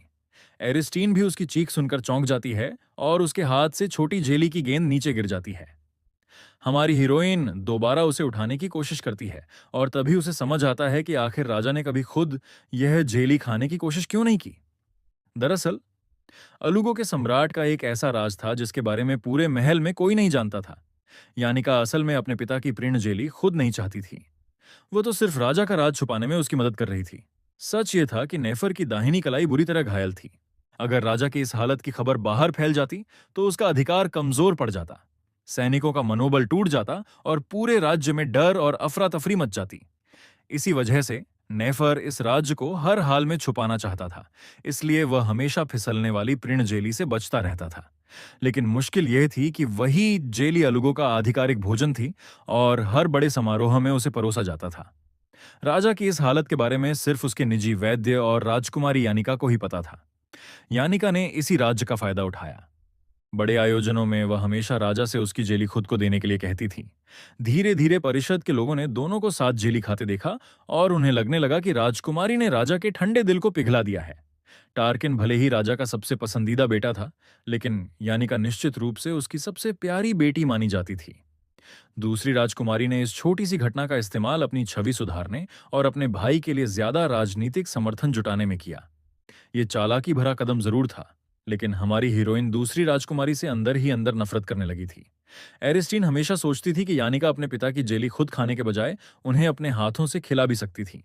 तभी एरिस्टीन नोटिस करती है कि सारे भाई बहन उसे घूर रहे हैं और उसे समझ आ जाता है कि उसका पति भी शायद उलझन में होगा। वह बेचारगी भरी नजरों से राजा को देखती है और कल्पना करती है कि अपने पसंदीदा जेली को दूसरों के हाथों जाता देखकर उसे कितना दुख होता होगा।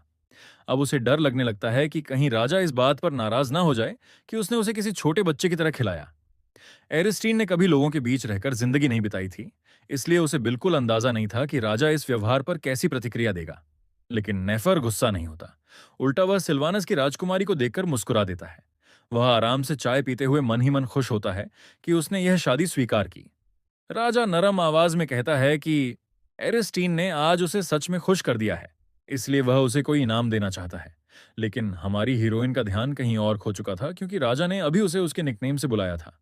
यह सुनते ही एरिस्टीन को वही दृश्य याद आने लगता है जो उसने कभी सम्राट की आंखों के जरिए देखा था। नेफर उसकी खोई हुई नजरों को देखकर डर जाता है कि कहीं लड़की असहज तो महसूस नहीं कर रही। एरिस्टीन खुद को शांत रखने की कोशिश करती है, लेकिन उसके दिल में पहली बार ऐसा एहसास उठता है जैसे उसे सच में एक पिता मिल गया हो। आखिर वह राजा से मान लेती है कि वह इस वक्त बहुत खुश महसूस कर रही है।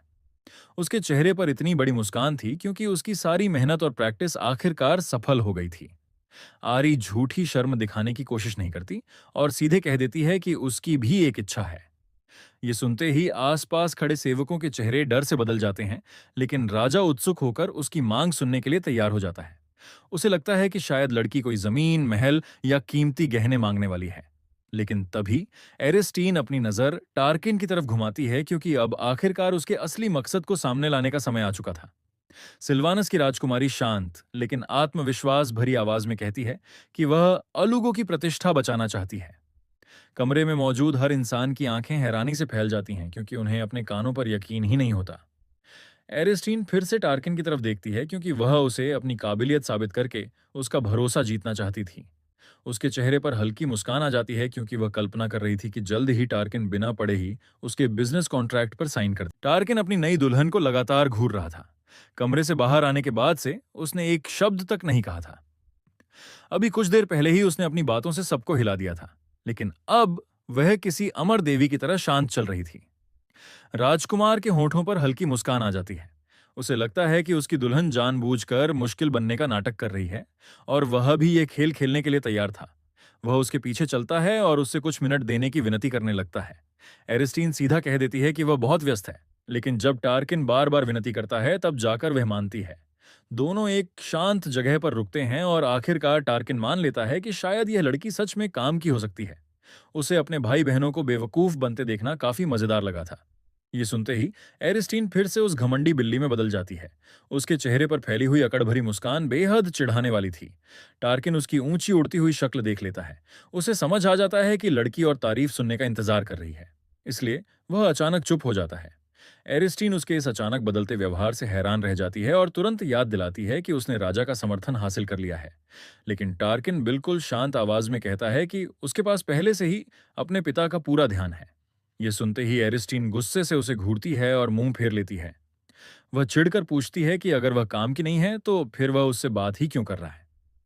राजकुमार कुछ पल हिचकिचाता है और फिर सच बता देता है कि उसे लगा था लड़की रो पड़ेगी। उसने सोचा था कि इतनी नाजुक राजकुमारी उसके भाई बहनों के तानों को सह नहीं पाएगी। लेकिन वही नाजुक राजकुमारी इस वक्त चमकती आंखों के साथ मजे से ब्रेड खा रही थी। उसे उन अपमानों की बिल्कुल परवाह नहीं थी। टार्किन को लगता है कि शायद राजकुमारी ने कभी जिंदगी में अपमान झेला ही नहीं होगा। लेकिन एरिस्टीन आराम से कहती है कि वह तो अपमान सुनने की आदी है। लड़की खुशी खुशी ब्रेड खा रही होती है, तभी उसे अपने पति की कड़ी आवाज सुनाई देती है। उसके चेहरे पर अचानक गंभीरता आ गई थी और यह देखकर एरिस्टीन थोड़ा चौंक जाती है। कुछ पल बाद उसे एहसास होता है कि टार्किन को उसके कैद वाले अतीत के बारे में कुछ पता ही नहीं है। सच में टार्किन को इस बारे में कोई जानकारी नहीं थी और यह जानकर उसके चेहरे पर शर्मिंदगी साफ दिखने लगती है। एरिस्टीन हैरान होती है कि जब उसके भाई बहनों को उसकी कहानी पता थी तो फिर यह आदमी इतना अनजान कैसे है। साफ था कि राजकुमार को अपनी दुल्हन में कोई दिलचस्पी ही नहीं थी। तभी उसे डियोना के साथ उसकी बातचीत याद आती है और उसे लगता है कि डियोना शायद उसकी प्रेमिका है। यह राज समझ लेने के बाद हमारी हीरोइन खुद को किसी महान ज्ञानी की तरह महसूस करने लगती है और तय करती है कि उसे उसकी चिंता दूर करनी चाहिए। वह उनके रिश्ते के बीच साफ सीमा खींचना चाहती थी, लेकिन उससे पहले वह जानना चाहती थी कि क्या यह आदमी युद्ध चाहता है। टार्किन उसकी बात सुनकर चौंक जाता है और तुरंत विरोध करता है, लेकिन एरिस्टीन उसे ठीक से सोचने की सलाह देती है। जबकि इलूगो के लोग आराम से जश्न मना रहे थे, उसी समय सिल्वानस का सम्राट अगले युद्ध की तैयारी कर रहा था। यहां तक कि उसने शादी के तोहफों में एक घातक जहर भी शामिल किया था जो टार्किन को मार सकता था। उधर इलूगो के सेवक एरिस्टीन की नौकरानियों को महल घुमा रहे थे। रोजलिन यह देखकर दंग थी, क्योंकि उसने कभी नहीं सोचा था कि इस जंगली देश में इतने सुंदर महल होंगे। उसके बगल में खड़ी सुनहरे बालों वाली मेड भी यही सोच रही थी। उसने तो टार्किन को किसी राक्षस जैसा कल्पना किया था, लेकिन अब वही लड़की उसके हैंडसम चेहरे पर फिदा हो रही थी। उन सबको यह बेहद अन्यायपूर्ण लग रहा था कि इतना खतरनाक लेकिन आकर्षक आदमी उनकी गंदी राजकुमारी के साथ फंसा हुआ है। ब्रॉडी को पूरा भरोसा था कि राजकुमार जल्द ही एरिस्टीन को उसकी कथित मानसिक समस्याओं की वजह से छोड़ देगा। बाकी लड़कियों के चेहरे पर भी शैतानी मुस्कान फैल जाती है, क्योंकि वे अपनी मालकिन के पति को बहकाने की योजना बना रही थीं। उनके दिमाग में तो अपनी ही कहानी चल रही थी, जहां एक सुंदर कुलीन नौकरानी किसी जंगली राजकुमार से प्यार कर बैठती है।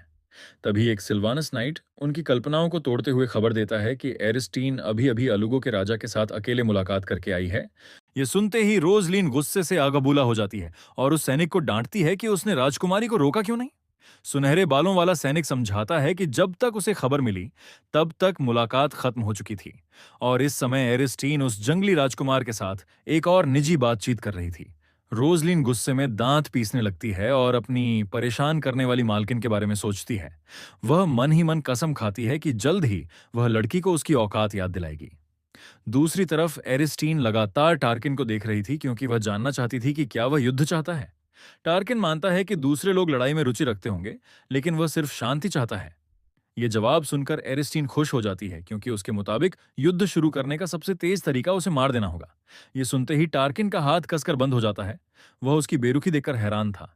वह कहता है कि युद्ध शुरू करने के और भी तरीके हैं जिनमें उसकी मौत शामिल नहीं है। एरिस्टीन तुरंत मुस्कुराकर मान जाती है और कहती है कि उसे मारना या जासूस बनकर काम करना भी अच्छा तरीका हो सकता है, लेकिन वह सिर्फ सिल्वानस की मदद करने के लिए इतनी खतरनाक चीज नहीं करेगी। उसे अपने देश के लिए कोई अच्छे भाव नहीं थे, खासकर इसलिए क्योंकि सम्राट खुद उससे नफरत करता था। आखिरकार टार्किन को समझ आता है कि लड़की जानबूझकर गंदे चूहे जैसी हालत में यहां नहीं आई थी। एरिस्टीन उसकी तारीफ करती है और खुलकर मान लेती है कि उसे पूरे 10 साल तक कैद में रखा गया था। उसे लगता है कि बेहतर होगा वह खुद सच बता दे, इससे पहले कि राजकुमार अपने तरीके से जांच शुरू करे। टार्किन यह सुनकर हैरान रह जाता है क्योंकि आम लोग ऐसे दर्दनाक विषय से बचने की कोशिश करते। वह लड़की के दुख भरे अतीत के बारे में सोचने लगता है। उसने अपने पिता का प्यार खो दिया था और पूरे 10 साल तक बंद रखी गई थी। उसे पूरा यकीन हो जाता है कि सिल्वानस के सम्राट ने अपनी बेटी को अलुगो सिर्फ मरने के लिए भेजा है। तभी लड़की मानो उसका मन पढ़ लेती है और साफ कह देती है कि वह जीना चाहती है। वह जानती थी कि टार्किन युद्ध नहीं चाहता, इसलिए वह उसे हाथ मिलाने की विनती करती है। वह वादा करती है कि जब वह बाहर होगा तब वह महल की जिम्मेदारी संभालेगी और क्राउन प्रिंस बनने की उसकी लड़ाई में उसका साथ देगी। टार्किन के दिल में अचानक अजीब सी कसक उठती है क्योंकि एरिस्टीन की बातें उसे उनकी पहली मुलाकात याद दिला देती हैं। उसे याद आता है जब लड़की ने पहली बार उनके रिश्ते को फायदेमंद साझेदारी कहा था। वह गंभीर नजरों से उसे देखता है और पूछता है कि क्या शुरू से यही उसका प्लान था। एरिस्टीन बिना झिझक सिर हिलाकर हां कह देती है और शांत आवाज में कहती है कि उसे अंतर्राष्ट्रीय शांति बनाए रखने के लिए लड़ना चाहिए और साथ ही उसकी सुरक्षा भी सुनिश्चित करनी चाहिए। उसी पल टार्किन को आखिरकार समझ आता है कि लड़की बार बार बिजनेस और फायदे की बातें क्यों कर रही थी। यह सब सिर्फ उसकी अपनी जान बचाने की कोशिश थी। राजकुमार के दिल में भारीपन उतर आता है। उसे लगता है कि यह लड़की न जाने कितने सालों से दर्द झेल रही होगी। आखिर एक राजकुमारी को अपनी ही सुरक्षा के लिए इस तरह संघर्ष नहीं करना चाहिए था। अब तक टार्किन ने कभी अपनी दुल्हन की परवाह नहीं की थी। उसके लिए यह शादी सिर्फ एक राजनीतिक गठबंधन थी। लेकिन अब उसके अंदर कुछ बदलने लगा था। उसे याद आता है कैसे एरिस्टीन उन जहरीले अपमानों को बिना किसी भाव के सुन रही थी। ये सोचते ही उसके अंदर सिल्वानस के लोगों के लिए गुस्सा भर जाता है और उसका मूड पूरी तरह खराब हो जाता है। दूसरी तरफ हमारी बेचारी राजकुमारी इस वक्त किसी और ही गंभीर मिशन में लगी हुई थी, आखिरी कुकी चुराने के मिशन में। वह जल्दी से कुकी खा जाती है और ऊपर से चाय पी लेती है क्योंकि लगातार इतनी बातें करके वह थक चुकी थी। हमारी हीरोइन ने जाने कितने सालों से किसी इंसान से ढंग से बातचीत नहीं की थी। उसने पूरे समय चेहरे पर मुस्कान बनाए रखने के लिए बहुत मेहनत की थी क्योंकि उसने सम्राट की आंखों के जरिए सीखा था कि मुस्कुराने से बातचीत और सौदे आसान हो जाते हैं। अब लड़की अंदर ही अंदर परेशान होने लगती है कि कहीं उसने अपनी पहली बातचीत खराब तो नहीं कर दी। लेकिन जब वह टार्किन की तरफ देखती है तो पाती है कि आदमी पहले जैसा दुश्मनी भरा नहीं लग रहा। शुरुआत में एरिस्टीन को टार्किन एक घटिया परवट लगा था, लेकिन अब उसे लगने लगा था कि वह काफी समझदार इंसान है।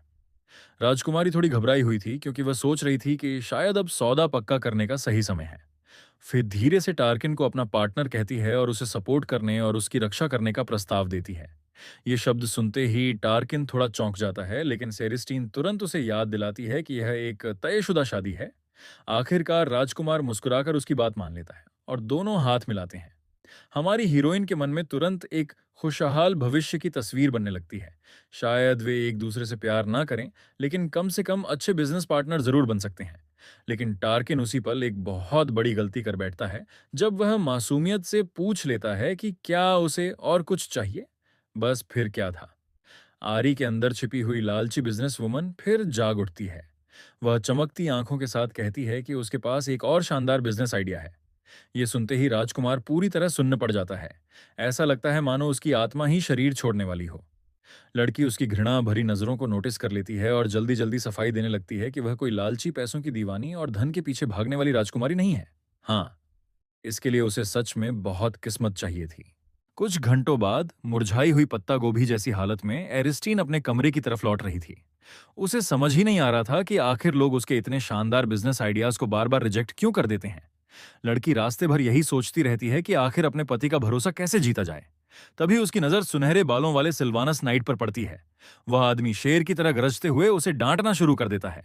वह चिल्लाकर कहता है कि इतनी देर से वापस आना गलत है और उसे ठीक से व्यवहार करना सीखना चाहिए।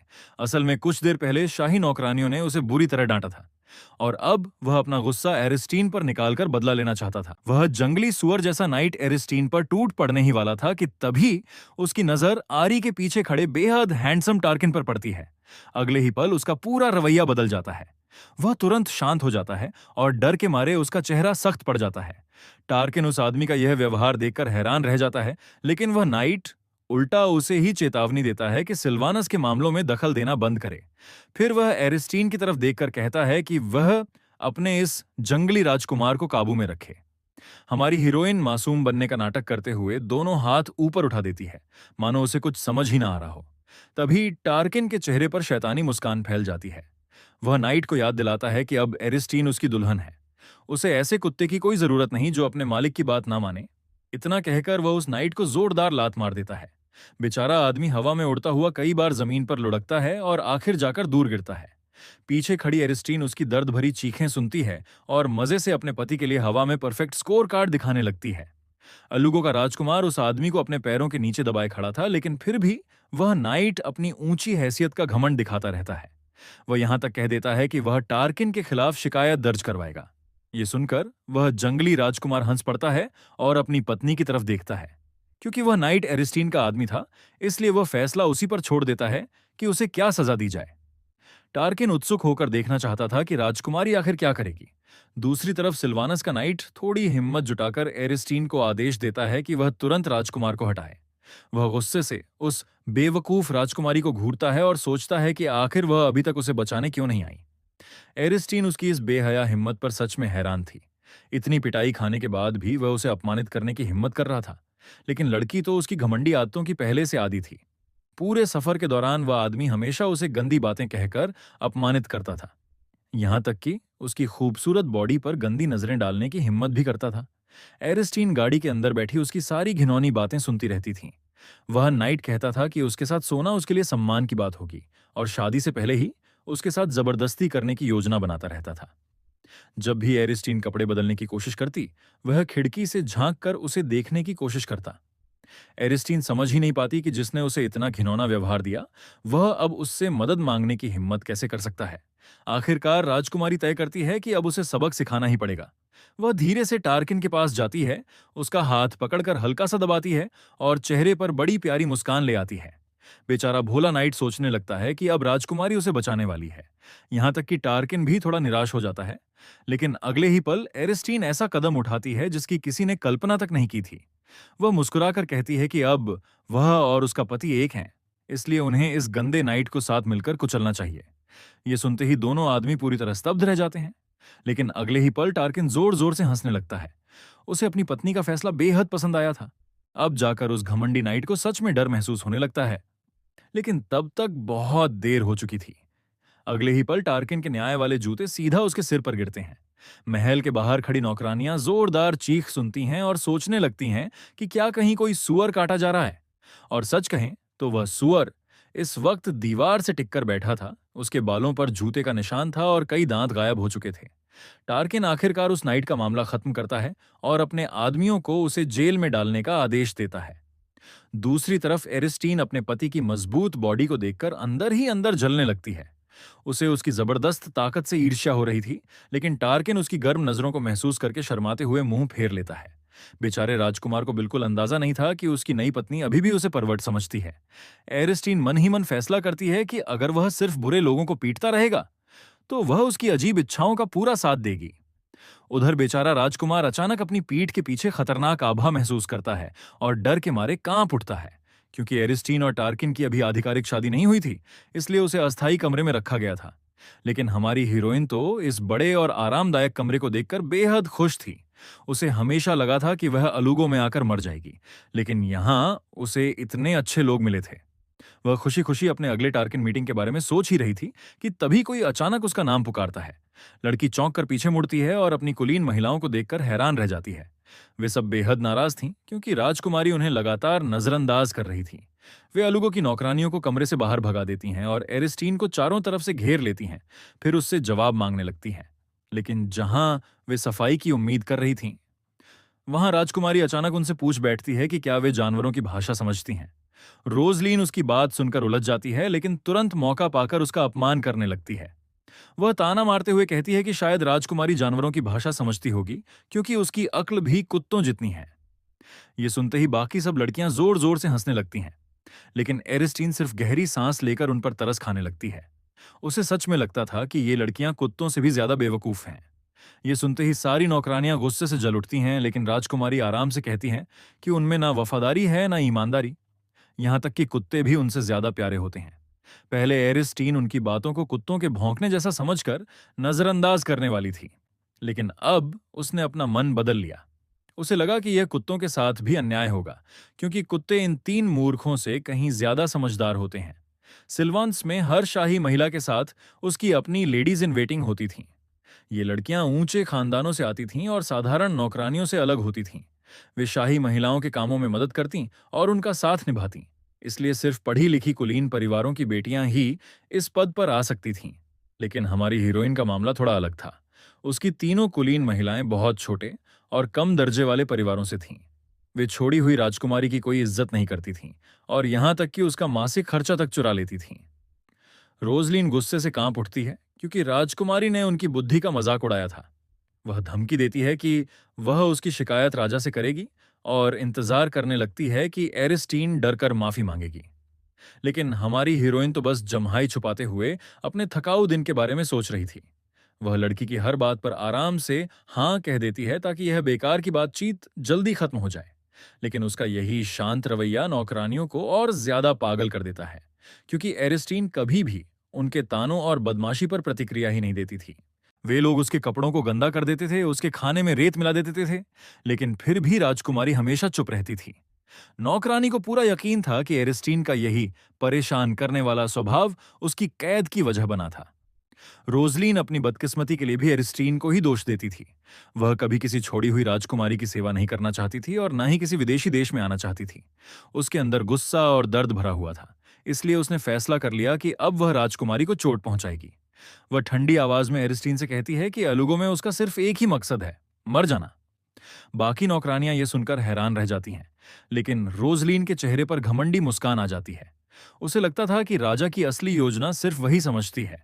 उसे समझ नहीं आ रहा था कि राजकुमारी अचानक विद्रोही क्यों बन गई है, लेकिन उसे भरोसा था कि जल्द ही वह फिर पहले जैसी आज्ञाकारी बन जाएगी। तभी एरिस्टीन हल्की सी मुस्कान के साथ उसे याद दिलाती है कि अब वे लोग अलुगो में हैं। और उसी पल रोजलीन को ऐसा महसूस होता है जैसे उसके सारे सपने टूटकर बिखर गए हों। बाकी लड़कियां पूरी तरह चुप हो जाती हैं, क्योंकि वे राजकुमारी के अचानक बदले हुए रवैये से स्तब्ध थीं। थोड़ी देर बाद बाकी दोनों संभलती हैं और एरिस्टीन को चेतावनी देती हैं कि ज्यादा घमंड ना करे।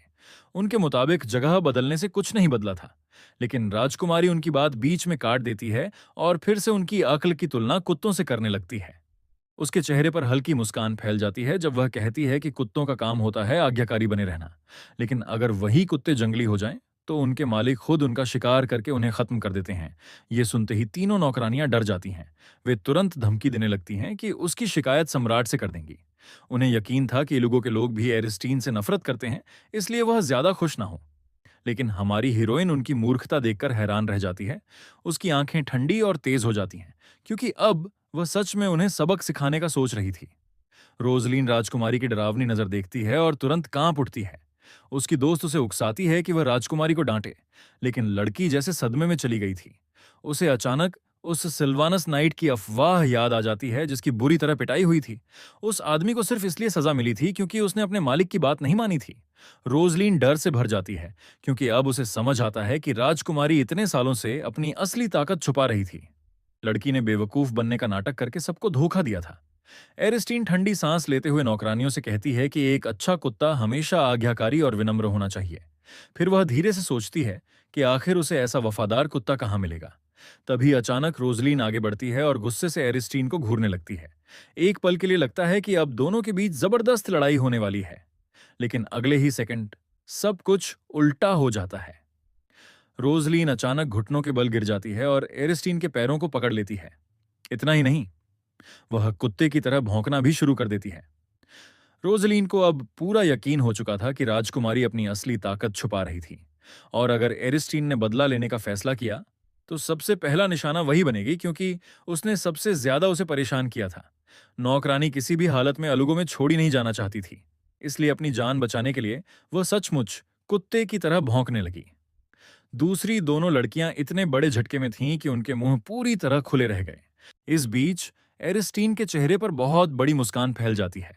उसने कभी नहीं सोचा था कि रोजलीन इतनी आसानी से अपना पक्ष बदल देगी, लेकिन वह समझ चुकी थी कि लड़की पूरी तरह कोने में फंस चुकी है। राजकुमारी प्यार से उसका चेहरा सहलाने लगती है, मानो वह सच में कोई पालतू कुत्ता हो। बाकी नौकरानियां सदमे में देखती रह जाती हैं, जबकि रोजलीन बिना किसी शर्म के कुत्ते की तरह भौंकती रहती हैं। वे चीखना बंद ही नहीं कर पा रही थीं और पूरा कमरा किसी पागल डॉग हाउस जैसा बन चुका था। आरी अपने नए पेट के साथ फेंच खेलना शुरू कर देती है, जबकि बाकी नौकरानियां आंखें फाड़कर यह सब देख रही थीं। रोजलीन गेंद को अपने मुंह से उठाकर वापस लाती है और राजकुमारी उसकी काबिलियत की तारीफ करने लगती है, लेकिन अंदर ही अंदर नौकरानी का दिल जल रहा था। उसने इतने सालों तक राजकुमारी को कचरे की तरह ट्रीट किया था, इसलिए अब उसे पूरी तरह आज्ञाकारी बनकर रहना पड़ रहा था। लड़की अपनी जान बचाने के लिए अपनी इज्जत तक कुर्बान करने को तैयार थी और लगातार कुत्ते की तरह भौंकती जा रही थी। एरिस्टीन हंसते हंसते लोटपोट हो रही थी और वह रोजलीन को एक और काम देती है। अब वह चाहती थी कि लड़की उसका शिकार करने वाला कुत्ता बने। रोजलीन अपने डरी हुई दोस्तों की तरफ देखती है और उनके चेहरे पर साफ डर देखती है। उसे बुरा लगता है क्योंकि वे सब उसे पागल औरत की तरह देख रही थीं। उसी पल रोजलीन अपने मन में फैसला कर लेती है कि वह एरिस्टीन का हथियार बनेगी।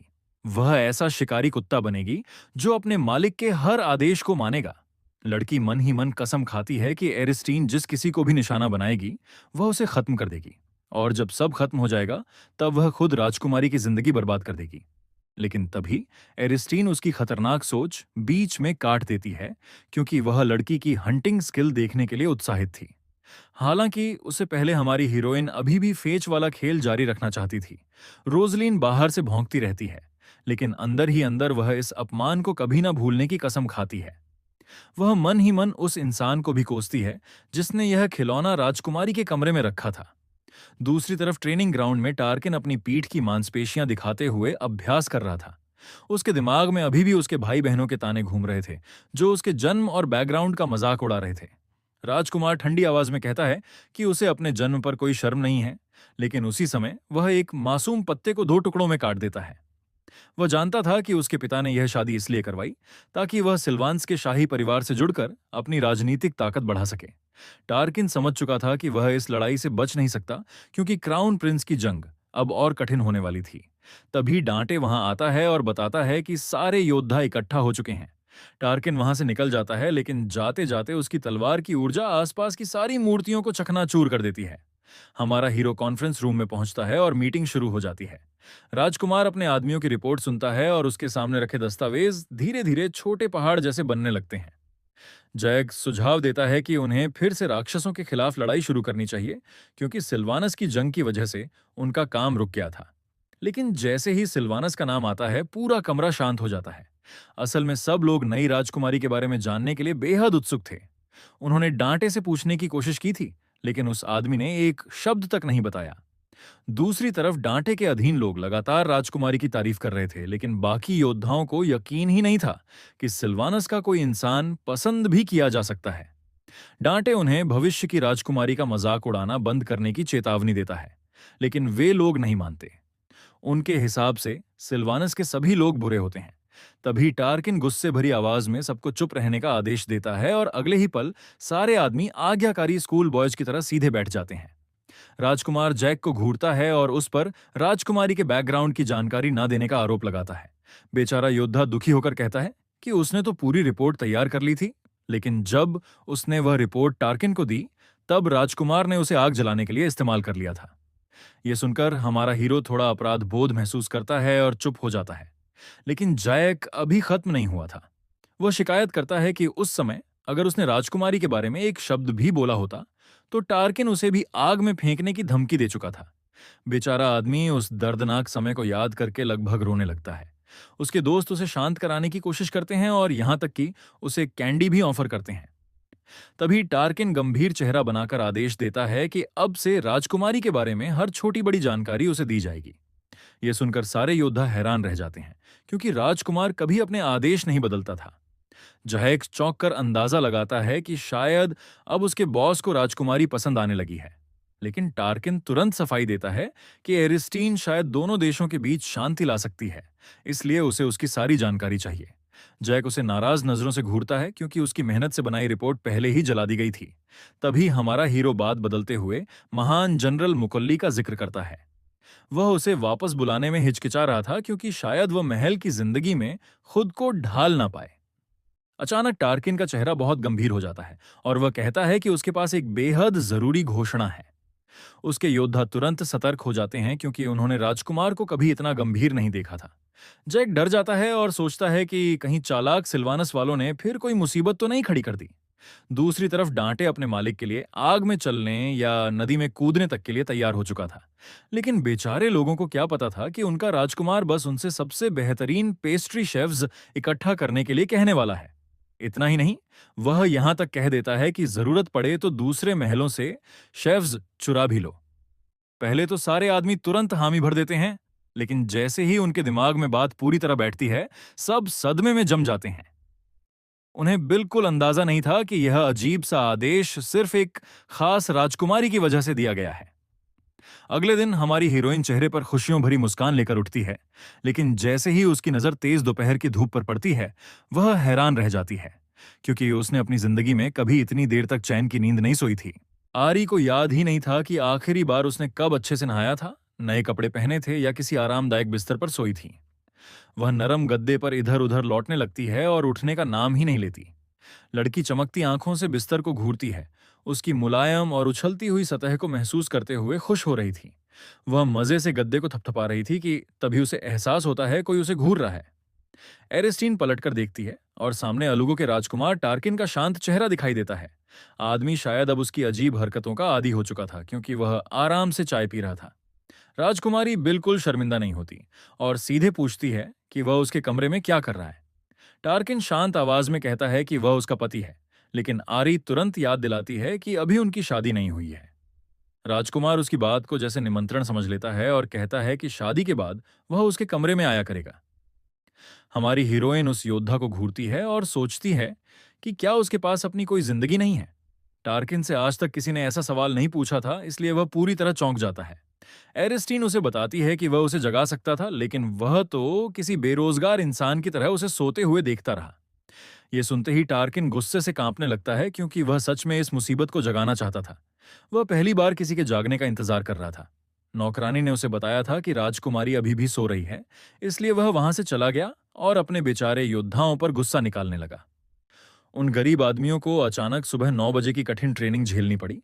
उसके बाद राजकुमार अपनी बाकी जिम्मेदारियों में लग गया। लेकिन जब वह दोपहर में वापस आया, तब भी एरिस्टीन गहरी नींद में सो रही थी। आदमी सदमे में जम गया और सोचने लगा कि कोई इंसान इतना कैसे सो सकता है। उसी समय आरी की एक कुलीन नौकरानी चमकती आंखों से उसे ड्रिंक ऑफर करने लगी। टार्किन उन औरतों को घूरता है जो उसके आसपास घूम घूम कर उसे रिझाने की कोशिश कर रही थीं। उसे याद आता है कि जब आरी का अपमान हो रहा था, तब यही औरतें उसका मजाक उड़ा रही थीं और अचानक उसके मन में डर भर जाता है। उसे डर था कि कहीं इन नौकरानियों ने उसकी पत्नी को नुकसान तो नहीं पहुंचाया और अब उसे रोकने की कोशिश कर रही हों। टार्किन उन्हें धक्का देकर अलग करता है और सीधे राजकुमारी के कमरे में घुस जाता है। उसे उम्मीद थी कि वहां उसे रोती हुई और दुखी आरी मिलेगी, लेकिन अंदर का नजारा बिल्कुल अलग था। राजकुमारी तो आराम से गहरी नींद में सो रही थी। इतना ही नहीं, लड़की सपनों में मुस्कुरा भी रही थी। उस पल को याद करके टार्किन खुद भी बेवकूफों की तरह मुस्कुरा देता है। दूसरी तरफ एरिस्टीन उसकी आंखों में झांकने वाली थी, क्योंकि उसे उसके मन की बात जानने की उत्सुकता थी। वह आदमी के शर्माए हुए चेहरे को देखती है और तुरंत रोमांस नॉवेल्स का मशहूर सीन याद कर लेती है। उन कहानियों में मेल लीड हमेशा अपनी प्रेमिका को सोते हुए देखता रहता है, क्योंकि वह उसे जगाना नहीं चाहता। राजकुमारी गर्व से मुस्कुराती है और कहती है कि वह उसे इसलिए नहीं जगा पाया क्योंकि वह सोते हुए किसी फरिश्ते जैसी लग रही थी। ये सुनते ही हमारा हीरो लगभग अपनी छाया में घुट जाता है, लेकिन असली हमला अभी बाकी था। लड़की पूरी गंभीरता से सोचती है कि वह ऐसा विकृत आदमी है जिसे औरतों को सोते हुए देखने का शौक है। वह उसे चेतावनी देती है कि अपनी अजीब इच्छाएं उसके साथ पूरी करने की कोशिश ना करे। राजकुमार तुरंत इस आरोप को नकार देता है, लेकिन अगले ही पल मरने की हालत में पहुंच जाता है जब लड़की उसे दया भरे लहजे में जवाब देती है। गुस्से को कंट्रोल करने के लिए वह जोर से एक दस्तावेज मेज पर पटकता है और जल्दी जल्दी चाय पीने लगता है। वहीं दूसरी तरफ एरिस्टीन उस नए दस्तावेज को देखकर पूरी तरह उत्साहित हो चुकी थी। टार्किन समझ आता है कि वह दस्तावेज उन सभी कुलीन लोगों की सूची है जो सिल्वानियन स्वागत समारोह में आने वाले हैं। एरिस्टीन यह देखकर भावुक हो जाती है, क्योंकि इतनी महत्वपूर्ण जानकारी किसी दुश्मन देश की राजकुमारी को नहीं दी जाती। वह मन ही मन कसम खाती है कि वह राजकुमार को निराश नहीं करेगी और उसे सलाह देती है कि वह दावत में जल्दी ना पहुंचे। टार्किन सोचता है कि शायद वह उसके शाही भाई बहनों के साथ टकराव से बचना चाहती है, लेकिन एरिस्टीन के दिमाग में कुछ और ही चल रहा था। राजकुमारी उससे थोड़ा और समय मांगती है क्योंकि वह सम्राट के लिए एक बड़ा सरप्राइज तैयार कर रही थी। समय बीतता है और आखिरकार सिल्वानियन स्वागत समारोह शुरू हो जाता है। मुख्य सेवक सबके बैठने की व्यवस्था कर ही रहा था कि तभी गार्ड टार्किन और एरिस्टीन के आने की घोषणा करता है। दोनों की खूबसूरती देखकर आदमी खुद हैरान रह जाता है। राजकुमार अपनी दुल्हन को हॉल तक लेकर आता है, लेकिन कहता है कि स्वागत भाषण उसे अकेले देना होगा। एरिस्टीन आत्मविश्वास से भरी हुई थी और अपने पार्टनर से कहती है कि उसे चिंता करने की जरूरत नहीं है। जैसे ही दोनों दावत में कदम रखते हैं, अल्लुगो के सारे कुलीन लोग उनकी खूबसूरती देखकर दंग रह जाते हैं। वे सिल्वानस की इस अद्भुत राजकुमारी को देखकर उन अफवाहों को कोसने लगते हैं जिन्होंने उसके बारे में झूठ फैलाया था। एरिस्टीन धीरे से टार्किन का हाथ छोड़ती है और शाही दंपति को सम्मानपूर्वक अभिवादन करती है। लड़की की चाल ढाल इतनी शालीन थी कि अलुगो का राजा खुद गर्मजोशी से उसका स्वागत करता है। हमारी हीरोइन अंदर ही अंदर खुश हो रही थी कि तभी उसे एक जहरीली आवाज सुनाई देती है जो उसकी यात्रा के बारे में पूछ रही थी। रानी नकली चिंता दिखाते हुए उसकी तबीयत के बारे में पूछती है क्योंकि वह ट्रैवल पोर्टल की जगह पुरानी गाड़ी में सफर करके आई थी। एरिस्टीन मशहूर अलुगो रानी को घूरती है और उसे टार्किन की बातें याद आने लगती हैं। जब राजकुमार सिर्फ 10 साल का था तब उस पर हथियारों ने हमला किया था ताकि उसे मार दिया जाए। किसी तरह वह बच गया, लेकिन अगले ही दिन उसे राक्षसों से लड़ने के लिए युद्ध भूमि में भेज दिया गया। रानी ने उसे रास्ते से हटाने के लिए हर संभव कोशिश की थी ताकि उसका अपना बेटा आगे बढ़ सके। जब राजा विदेशी मामलों में व्यस्त रहता था, तब इस औरत ने पूरे महल पर अपना नियंत्रण जमा लिया था।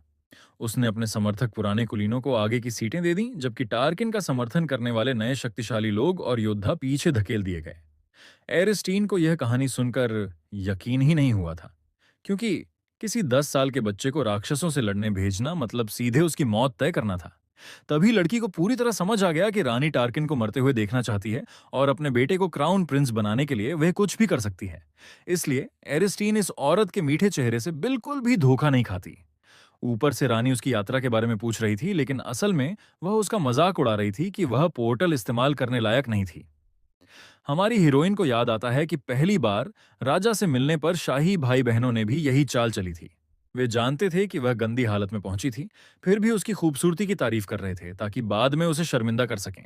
लेकिन एरिस्टीन अब इन लोगों की चालों की आदी हो चुकी थी और इतनी छोटी साजिशों से हार मानने वाली नहीं थी। वह मुस्कुराते हुए जवाब देती है कि उसे कोई थकान नहीं हुई, क्योंकि वह दोनों देशों की शांति के लिए यह सब कर रही है। लड़की दावा करती है कि उसने गाड़ी से यात्रा इसलिए की ताकि वह युद्ध के बाद आम लोगों की तकलीफों को समझ सके। रानी बाहर से मुस्कुराती है, लेकिन अंदर ही अंदर एरिस्टीन को झूठी कहकर कोस रही थी।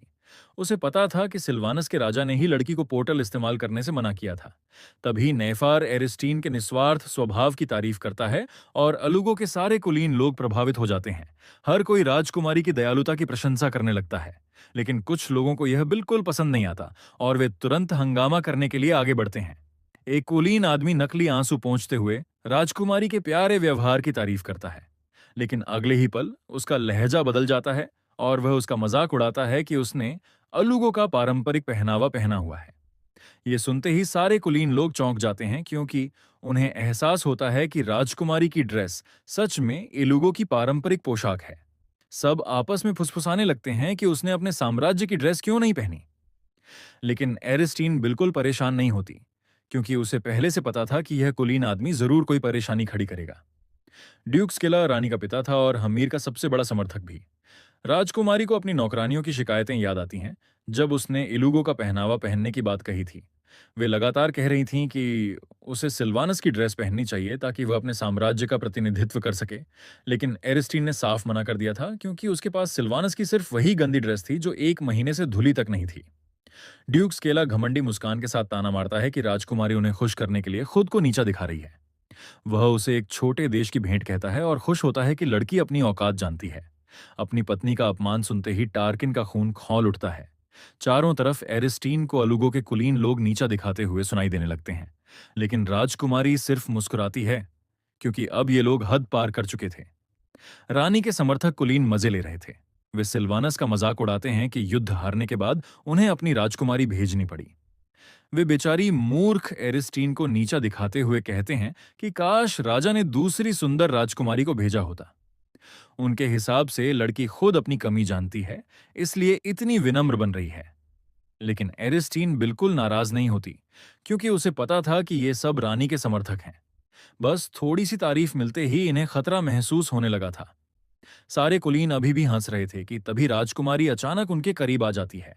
वह शांत मुस्कान के साथ याद दिलाती है कि दोनों देश जल्द ही शांति संधि पर हस्ताक्षर करने वाले हैं। फिर लड़की मीठी आवाज में आरोप लगाती है कि वे उसका मजाक इसलिए उड़ा रहे हैं क्योंकि वे युद्ध जारी रखना चाहते हैं। ये सुनते ही ड्यूक स्केला के चेहरे का रंग उड़ जाता है। वह घबराकर सफाई देने लगता है कि उसका संधि को खराब करने का कोई इरादा नहीं था। एरिस्टीन मुस्कुराते हुए उसकी माफी स्वीकार कर लेती है और बेचारा ड्यूक राहत की सांस लेता है। वह तुरंत चुप हो जाता है, क्योंकि अब उसे डर था कि कहीं राजा उससे नाराज ना हो जाए। अंदर ही अंदर वह एरिस्टीन को कोस रहा था, क्योंकि उसे उम्मीद थी कि लड़की किसी डरपोक और मूर्ख इंसान की तरह व्यवहार करेगी। वह आदमी ऊपर देखता है और सामने उसी डरी हुई मूर्ख राजकुमारी को चमकती आंखों से अपनी तरफ घूरते हुए पाता है। वह उलझन में देखता रहता है, क्योंकि एरिस्टीन की आंखें और भी चमकने लगती हैं, लेकिन बेचारे को समझ ही नहीं आता कि आखिर वह उससे क्या कहलवाना चाहती है। तब एरिस्टीन उसे इशारा देती है और याद दिलाती है कि उसने अलुगो की पोशाक पहनी हुई है। ड्यूक को लगता है कि शायद लड़की अपनी तारीफ सुनना चाहती है, इसलिए वह मजबूरी में उसकी ड्रेस की तारीफ कर देता है। लेकिन अगले ही पल राजकुमारी ऐसे मुरझा जाती है जैसे हवा निकला हुआ गुब्बारा हो। वह दुख भरी आवाज में आदमी की कम अक्ल पर तरस खाने लगती है। स्किला का चेहरा गुस्से से लाल हो जाता है, क्योंकि आज तक किसी ने उसकी बेइज्जती करने की हिम्मत नहीं की थी। वह फिर से उसकी ड्रेस का मजाक उड़ाने ही वाला था कि तभी पिला अचानक बोल पड़ती है कि यह पोशाक असल में सिल्वानियन कार्यल सिल्क से बनी हुई है। एरिस्टीन तुरंत राजकुमारी की तारीफ करती है और समझाती है कि कार्यल सिल्क का नाम उनके देश के नाम पर रखा गया था। ये रेशम इतना दुर्लभ और महंगा था कि महल में इसकी सिर्फ कुछ गिनती की गांठें ही भेजी जाती थीं। सारे कुलीन लोग दंग रह जाते हैं, क्योंकि यह पोशाक दोनों देशों की संस्कृति को एक साथ जोड़ रही थी। स्केला के चेहरे का रंग उड़ जाता है, क्योंकि अब उसे समझ आ चुका था कि यह ड्रेस दोनों राष्ट्रों के बीच शांति का परफेक्ट प्रतीक बन चुकी है। एरिस्टीन ड्यूक के टूटे हुए चेहरे को देखकर अंदर ही अंदर खुश हो जाती है, क्योंकि यह आदमी खुद अपने ही जाल में फंस चुका था। असल में राजकुमारी अपने साथ सिर्फ एक ही ड्रेस लाई थी, लेकिन वह इतनी गंदी थी कि उसे पहनना नामुमकिन था। इसलिए उसने टार्किन से मदद मांगी थी। दोनों इतनी कम समय में सिल्वानियन ड्रेस तैयार नहीं कर सकते थे, इसलिए उन्होंने कारियल सिल्क का इस्तेमाल करके अलुगो की पोशाक बनाई। एरिस्टीन मन ही मन मुस्कुरा रही थी, क्योंकि ड्यूक सच में उसके जाल में फंस चुका था। लड़की फिर राजा से माफी मांगती है, क्योंकि वह रेशम असल में उसके लिए उपहार के तौर पर लाया गया था। वह प्यारी मुस्कान के साथ कहती है कि इसे वह उसकी शादी का तोहफा समझ लें। नेफार कुछ पल के लिए स्तब्ध रह जाता है, फिर अचानक जोर से हंसने लगता है। वह खुशी खुशी वह रेशम लड़की को उपहार में दे देता है और उन कुलीनों को डांटता है जो शांति संधि जैसी महत्वपूर्ण बात को समझ ही नहीं पाए। आखिरकार यह नाटक खत्म होता है और राजा उस जोड़े को बैठने का आदेश देता है। टार्किन अपनी खतरनाक और चालाक पत्नी की तारीफ करता है, जिससे लड़की फिर उसी घमंडी बिल्ली की तरह मुस्कुराने लगती है। दोनों नौकरानी का इंतजार करते हैं जो उन्हें उनकी सीट दिखाने वाली थी, लेकिन तभी उन्हें एहसास होता है कि औरत डर के मारे कांप रही है। नौकरानी घबराकर माफी मांगती है और कहती है कि वह उनकी मेज तैयार करना भूल गई। नेफार तुरंत अपनी पत्नी को घूरता है, लेकिन रानी मासूम बनने का नाटक करती है और नौकरानी को गलती के लिए डांटने लगती है। वह कहती है कि वह राजकुमारी से मिलने को लेकर इतनी उत्साहित थी कि बैठने की व्यवस्था देखना ही भूल गई। टार्किन और एरिस्टीन दोनों जानते थे कि औरत झूठ बोल रही है, लेकिन वे कुछ कर भी नहीं सकते थे। रानी सोचने का नाटक करती है और फिर कमरे के पीछे रखी एक खाली मेज की तरफ इशारा करती है। बाकी सारे कुलीन लोग गुस्से से भर जाते हैं, क्योंकि वह मेज तो नौकरों के लिए रखी गई थी। लेकिन रानी बड़े आराम से उस जोड़े को वहां बैठने के लिए कहती है और ताना मारते हुए बोलती है कि वे सजा पाए बच्चों की तरह खड़े ना रहें। वह दावा करती है कि सीट की जगह कोई मायने नहीं रखती और शांति के लिए उन्हें यह अपमान सह लेना चाहिए। रानी को उम्मीद थी कि दोनों के चेहरे गुस्से से भर जाएंगे, लेकिन उसकी आंखें फैल जाती हैं जब वह देखती है कि एरिस्टीन उस सीट को खुशी से घूर रही है। रानी लड़की के चेहरे पर फैली मुस्कान को देखकर थोड़ा डर जाती है। उसे लगने लगता है कि शायद राजकुमारी को उसकी और हेडमेट की साजिश के बारे में पता चल गया है और अब वह कोई पलटवार करने वाली है। दूसरी तरफ टार्किन भी अपनी पत्नी के चेहरे का वह खतरनाक एक्सप्रेशन देख लेता है और बेचारे के मन में भी डर बैठ जाता है। एरिस्टीन हमेशा ऐसा ही चेहरा बनाती थी जब वह कोई अजीब और खतरनाक हरकत करने वाली होती थी। राजकुमार तुरंत अपने पुराने अनुभव याद करता है और बिना समय गंवाए उसका हाथ पकड़ लेता है, ताकि वो कोई नया तमाशा ना कर दे। फिर अचानक वह अपना सिर उठाकर सीधे रानी की तरफ देखता है और ठंडी आवाज में पूछता है कि क्या वह नशे में है। पूरे हॉल में सन्नाटा छा जाता है। टार्किन अपनी पत्नी को अपने करीब खींचता है और उसे दोनों देशों के बीच शांति का प्रतीक कहता है। वह साफ शब्दों में बोलता है कि इतनी महत्वपूर्ण शख्सियत को कमरे के कोने में अकेली सीट देना बिल्कुल स्वीकार नहीं किया जा सकता। प्रिंस ने ठंडी आवाज में कहा कि शायद क्वीन की समझ उम्र के साथ कमजोर हो गई है। मतलब सीधा सीधा उन्हें बूढ़ी और भ्रमित औरत कह दिया। पूरे हॉल में सन्नाटा छा गया। सारे नोबल्स हैरान थे क्योंकि टार्किन हमेशा रॉयल फैमिली को नजरअंदाज करता था, लेकिन आज वही ठंडा और बेरहम प्रिंस अपनी पत्नी के लिए खुलकर खड़ा था। सबकी आंखों में हैरानी साफ दिख रही थी। क्वीन ने जबरदस्ती मुस्कुराते हुए कहा कि वह तो बस प्रिंसेस को सीट देना चाहती थी ताकि लड़की खड़ी ना रहे। लेकिन टार्किन तुरंत पलटवार करता है। वह अपने भाई बहनों को घूरते हुए कहता है कि अगर उन्हें शांति इतनी प्यारी है तो अपनी सीट छोड़ दें। उसकी डरावनी नजर पड़ते ही सारे रॉयल सिबलिंग्स ऐसे चुप हो गए जैसे मर ही गए हों। कोई भी अपनी सीट छोड़ना नहीं चाहता था। आखिर में डरपोक मार्टिन कांपते हुए अपनी कुर्सी ऑफर करता है। टार्किन अपनी पत्नी को बैठने के लिए कहता है, लेकिन एरिस्टीन तुरंत मना कर देती है। वह नहीं चाहती कि सिर्फ उसके लिए टार्किन को नौकरों वाली टेबल पर जाना पड़े। लड़की पूरे हॉल में चलने लगती है और उसे चलते देख रॉयल सिबलिंग्स के चेहरे उड़ जाते हैं। स्टेलिना तो डर से कांपने लगती है क्योंकि उसे लगता है कि एरिस्टीन उसकी सीट छीन लेगी। शर्मिंदगी से बचने के लिए वह खुद सीट देने का सोचने लगती है, लेकिन एरिस्टीन बिना रुके उसके पास से निकल जाती है और सीधा यानिका के सामने पहुंचती है। वह मासूम चेहरा बनाकर कहती है कि उसे टार्किन के साथ बैठना होगा क्योंकि वे दोनों शांति के प्रतीक हैं, और चूंकि यानिका उनकी शादी से इतनी खुश है तो उसे अपनी सीट खुशी खुशी दे देनी चाहिए। यानिका का चेहरा देखने लायक था। वह सिर्फ एरिस्टीन को घूरती रह गई। असल में एरिस्टीन बहुत चालाकी से खेल रही थी। उसे पता था कि सीट की यह लड़ाई सिर्फ कुर्सी की नहीं बल्कि राजनीति की लड़ाई है। इसलिए उसने छोटी मछली स्टेलिना को छोड़कर सीधे सबसे ताकतवर प्रिंसेस यानिका को निशाना बनाया। फिर वह दुखी चेहरा बनाकर पूछती है कि क्या यानिका सच में उन्हें अपनी सीट नहीं देना चाहती। यानिका अंदर से गुस्से से जल रही थी। वह उस बेवकूफ लड़की को अपनी जगह कभी नहीं देना चाहती थी। तभी एरिस्टीन उसे ठंडी नजरों से घूरती है, जैसे चेतावनी दे रही हो कि ये सब उसकी मां ने शुरू किया था। यानिका डर के मारे लगभग रोने वाली हो जाती है। उसी समय किंग बीच में बोल पड़ते हैं। वह यानिका से कहते हैं कि वह अपनी सीट न छोड़े क्योंकि उसकी टांग में चोट है। एरिस्टीन तुरंत किंग को घूरती है जबकि यानिका खुशी से रोने वाली हो जाती है। हमारी हीरोइन थोड़ी निराश होती है क्योंकि उसे लगा था कि किंग उसकी तरफ होंगे, लेकिन फिर उसे याद आता है कि यानिका उनकी सबसे प्यारी बेटी है। क्वीन को लगता है कि अब मामला खत्म हो गया, लेकिन तभी किंग अचानक बोलते हैं कि पति पत्नी को साथ बैठना चाहिए। वह हेडमेड को आदेश देते हैं कि नई कुर्सियां लाई जाएं और उन्हें सीधे सिंहासन के पास रखा जाए। ड्यूक स्केला तुरंत विरोध करता है। वह कहता है कि वो जगह सिर्फ क्राउन प्रिंस और उसकी पत्नी के लिए है।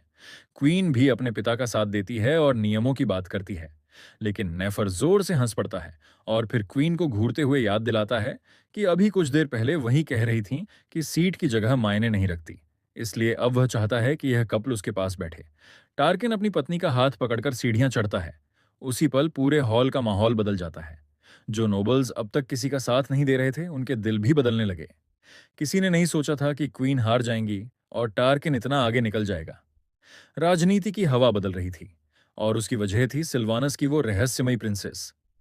एरिस्टीन अपनी नई जगह पर बैठकर खुश हो जाती है क्योंकि अब उसे पूरा हॉल साफ दिखाई दे रहा था। लेकिन तभी टार्किन नोटिस करता है कि उसकी पत्नी बार बार किसी को ढूंढ रही है। उसे याद आता है कि जब क्वीन ने उन्हें पीछे बैठाने की कोशिश की थी, तब भी एरिस्टीन किसी आदमी को देख रही थी। प्रिंस का चेहरा तुरंत ठंडा पड़ जाता है। वह जलन भरी आवाज में पूछता है कि आखिर वो आदमी कौन है जिसने उसकी मंगेतर का ध्यान खींच लिया। टार्किन जानना चाहता था कि आखिर कौन उसकी पत्नी को अपनी तरफ खींच रहा है, लेकिन एरिस्टीन मुस्कुराकर उसका नाम बताने से मना कर देती है। वह इसे अपना बिजनेस सीक्रेट कहती है। टार्किन शांत आवाज में कहता है कि अगर वह आदमी कोई परेशानी नहीं करेगा तो वो बीच में नहीं आएगा। ये सुनकर एरिस्टीन खुश हो जाती है और चोरी चोरी फिर उस सुनहरे बालों वाले आदमी को देखने लगती है। उसे पूरा यकीन था कि वही आदमी उसकी विजन वाला इंसान है। 1 महीने पहले अलुगो आते समय एरिस्टीन को एक अजीब विजन दिखा था। उस विजन में वही सुनहरे बालों वाला आदमी उसके सामने घुटनों पर था। वह कह रहा था कि वह सिर्फ एरिस्टीन का बनना चाहता है और उससे उसे स्वीकार करने की विनती कर रहा था। एरिस्टीन ने भी उसका प्रस्ताव मान लिया था और उसके होठों पर हाथ रखते हुए कहा था कि वह उसकी भावनाएं समझती है। ऐसा लग रहा था जैसे दोनों प्यार का इजहार करने वाले हों, लेकिन तभी एरिस्टीन मुस्कुराकर कहती है कि वह उसे दुनिया का सबसे महान लोहार बनाएगी।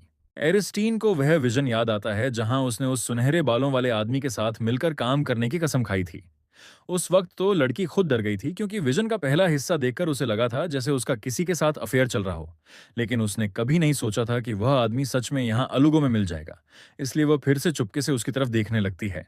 लेकिन इस बार टार्किन उसे पकड़ लेता है। प्रिंस की नजर सीधे उस ब्लॉन्ड आदमी पर जाती है और उसका चेहरा बिल्कुल अच्छा नहीं दिखता। बेचारा सुनहरे बालों वाला आदमी, उसकी शांति अब खत्म होने वाली थी। उधर एरिस्टीन अभी भी अपने भविष्य के बिजनेस के सपने देख रही थी। वह उस आदमी से बात करना चाहती थी, लेकिन अब और हंगामा करना सही नहीं था। उसे अब भी क्वीन की जलती हुई नजरें अपनी पीठ पर महसूस हो रही थीं। तभी खाना सर्व होना शुरू होता है और मजेदार बात यह थी कि एरिस्टीन की तरह वह ब्लॉन्ड आदमी भी खाने का जबरदस्त शौकीन था। एरिस्टीन उसे देखते देखते अचानक उसकी उंगलियों पर ध्यान देती है।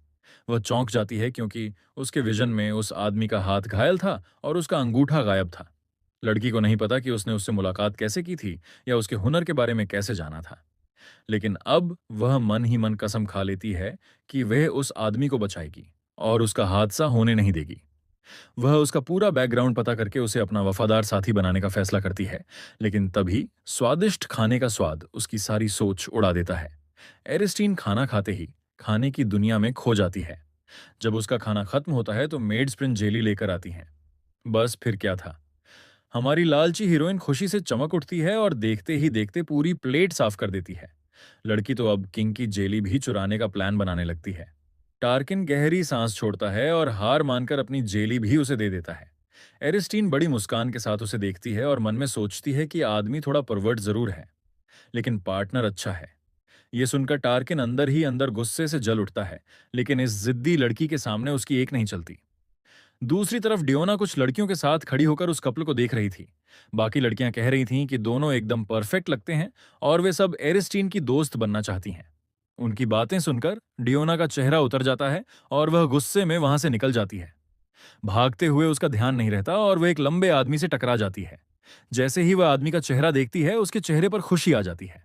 सामने खड़ा आदमी उसके आंसू देखकर परेशान हो जाता है और सोचता है कि शायद टार्किन के साथ कुछ हुआ है। तभी डियोना को एरिस्टीन और टार्किन का खुश चेहरा याद आता है और उसके दिमाग में एक खतरनाक आइडिया आता है। वह दुखी बनने का नाटक करते हुए एरिस्टीन पर अफेयर का आरोप लगा देती है। चेहरे पर निशान वाला वह आदमी यह सुनकर बिल्कुल खुश नहीं दिखता। सिल्वानस वेलकम बैंक्वेट के बाद एरिस्टीन पूरे अलुगो में मशहूर हो जाती है। टार्किन का ठंडा और सुनसान महल अब पहले से कहीं ज्यादा जिंदा लगने लगा था। मेड्स नई प्रिंसेस की बातें करते नहीं थक रही थीं। वे सिर्फ उसकी खूबसूरती और एलिगेंस की नहीं, बल्कि क्वीन को हराने वाली उसकी चालाकी की भी तारीफ कर रही थीं। जहां पूरा महल शादी का इंतजार कर रहा था, वहीं एरिस्टीन अपने अगले बिजनेस प्लान में लगी हुई थी। अलुगो की हाई क्वालिटी स्टील और अपने नए लोहार साथी की मदद से वह एक बड़ा बिजनेस खड़ा करना चाहती थी। लड़की का सपना था कि वह अलुगो साम्राज्य की प्रतिष्ठा और बढ़ाए। तभी मेड्स शादी की ड्रेस की खबर लेकर आती हैं। वे उत्साह से अलग अलग ड्रेस डिजाइन दिखाने लगती हैं, लेकिन दुल्हन बनने वाली एरिस्टीन को उन डिजाइनों में जरा भी दिलचस्पी नहीं थी। वहीं लेडी ब्रॉडी जलन भरी नजरों से सब देख रही थी। वह अलुगो की मेड्स का मजाक उड़ाते हुए कहती है कि एक छोड़ी हुई प्रिंसेस के लिए इतना तमाशा करने की क्या जरूरत है। लेकिन इस बार एरिस्टीन को कुछ बोलने की जरूरत ही नहीं पड़ती। उसकी वफादार कुतिया रोजलीन तुरंत उसके बचाव में कूद पड़ती है। वह अपनी ही दोस्त को घूरते हुए डांटने लगती है कि प्रिंसेस का अपमान मत करो। देखते ही देखते दोनों लड़कियां आपस में लड़ने लगती हैं और हमारी हीरोइन चुपचाप खुद को अदृश्य बनाने का नाटक करती रहती है। अलुगो की मेड्स खुले मुंह से दोनों को लड़ते देख रही थीं, जबकि एरिस्टीन के चेहरे पर शांति भरी मुस्कान थी। आखिरकार अब मेड्स उसे परेशान करने के बजाय आपस में लड़ रही थीं। उसके गार्ड्स की जगह अब अलुगो के नाइट्स आ गए थे और यहाँ का खाना भी पहले से 1000 गुना अच्छा था। लड़की को लग रहा था जैसे उसकी जिंदगी आखिरकार शांत हो रही है। अलुगो की मेड्स लड़ती हुई लड़कियों को बाहर निकाल देती हैं और फिर उत्साह से एरिस्टीन से उसकी शादी की राय पूछती हैं। सबकी आंखें चमक रही थीं और वे उसकी हर इच्छा पूरी करना चाहती थीं, लेकिन उनकी खतरनाक उत्सुकता देखकर एरिस्टीन खुद डर जाती है। फिर वह धीरे से अपनी इच्छा बताती है। उसे अपना मुलायम और उछलता हुआ बिस्तर याद आता है और वह मासूमियत से कहती है कि उसे एक और ऐसा बेड चाहिए। यह सुनते ही सारी मेड्स का चेहरा लाल हो जाता है। यहां तक कि दरवाजे के बाहर खड़ा टार्किन भी जम जाता है। मेड्स पागलों की तरह हंसने लगती हैं क्योंकि उन्हें लगता है कि प्रिंसेस अपनी सुहागरात के लिए नया बिस्तर चाहती है। वे तो और भी बड़ा बेड खरीदने की तैयारी करने लगती हैं। लेकिन मासूम एरिस्टीन जल्दी से कहती है कि बेड बड़ा मत बनाना, उसे बस नरम बिस्तर चाहिए। मेड्स तो लगभग बेहोश होने वाली थीं क्योंकि उनके दिमाग में कुछ और ही चल रहा था। बाहर खड़ा टार्किन भी वही गंदे ख्याल सोचकर शर्म से लाल हो जाता है। बेचारा प्रिंस दरवाजे के बाहर ही पत्थर बनकर खड़ा रह जाता है। मेड्स पूरी जान लगाकर कसम खाती हैं कि वे प्रिंसेस के लिए दुनिया का सबसे परफेक्ट बेड ढूंढकर लाएंगी। वे अभी भी मासूम एरिस्टीन को छेड़ रही थीं कि तभी दरवाजा खुलता है और सामने टार्किन खड़ा दिखाई देता है। सारी मेड्स का चेहरा शर्म से लाल हो जाता है, जबकि बेखबर एरिस्टीन खुशी से अपने मंगेतर का स्वागत करती है। दूसरी तरफ बाहर कोर्ट लेडीज अभी भी आपस में लड़ रही थीं। तभी अचानक एक भारी कदमों की आवाज गूंजती है। सभी लड़कियां मुड़कर उस अजनबी आदमी को घूरती हैं, लेकिन जैसे ही उनकी नजर उसके चेहरे के बड़े डरावने निशान पर पड़ती है, सबकी हिम्मत टूट जाती है। लड़कियां तुरंत सहमकर पीछे हट जाती हैं। वह आदमी ठंडी आवाज में कहता है कि उसे एरिस्टीन से मिलना है। फिर वह अपनी पहचान बताता है। वह कोई और नहीं बल्कि मशहूर जनरल मुकल्ली था। सिल्वानस की कोर्ट लेडीज ने उसका नाम पहले ही सुन रखा था। वह टार्किन का सबसे भरोसेमंद साथी और युद्ध का खूंखार जनरल था। उसका विशाल शरीर और चेहरे पर पड़े डरावने निशान देखकर लड़कियों के हाथ पैर कांपने लगते हैं। मुकल्ली का धैर्य खत्म होने लगता है। वह कठोर आवाज में आदेश देता है कि उसे तुरंत प्रिंसेस के पास ले जाया जाए। वह लड़कियों को डर से कांपते हुए देखता है और उसके चेहरे पर तिरस्कार उभर आता है। उसे सिल्वानियन लोग बेहद कमजोर और बेकार लगते हैं। उसके मन में पहले से ही यह धारणा बन चुकी थी कि एरिस्टीन भी कोई कमजोर और परेशान करने वाली लड़की होगी। असल में मुकल्ली डियोना पर पूरा भरोसा करता था। वह लड़की हमेशा सच बोलती आई थी। उसका भाई चांत्रा टार्किन का वफादार सैनिक था जिसने अपनी जान कुर्बान कर दी थी। मरने से पहले उस लड़के ने जनरल से हाथ जोड़कर अपनी बहन का ख्याल रखने की विनती की थी। मुकल्ली को डियोना के साथ हुई बातचीत याद आती है। लड़की ने दुखी चेहरा बनाकर कहा था कि टार्किन की मंगेतर किसी और आदमी के साथ अफेयर चला रही है। वह टार्किन के लिए बहुत दुखी दिख रही थी क्योंकि वह सिर्फ उसकी खुशी चाहती थी। ये याद आते ही मुकल्ली का गुस्सा फूट पड़ता है। वह जोर से दीवार पर मुक्का मारता है और दीवार हिल उठती है। उसे डियोना के लिए दुख होता है क्योंकि अब पूरा महल एरिस्टीन की तारीफों से भरा पड़ा था। जनरल को लगता है कि डियोना एरिस्टीन से 1000 गुना बेहतर लड़की है। उसके अंदर आग भड़क उठती है और वह कसम खाता है कि वह एरिस्टीन का असली चेहरा सबके सामने लाकर रहेगा। अब सवाल यह था, क्या डियोना की चाल सच में काम करेगी या फिर हमारी हीरोइन अपनी मासूमियत और चालाकी से जनरल मुकल्ली का दिल भी जीत लेगी?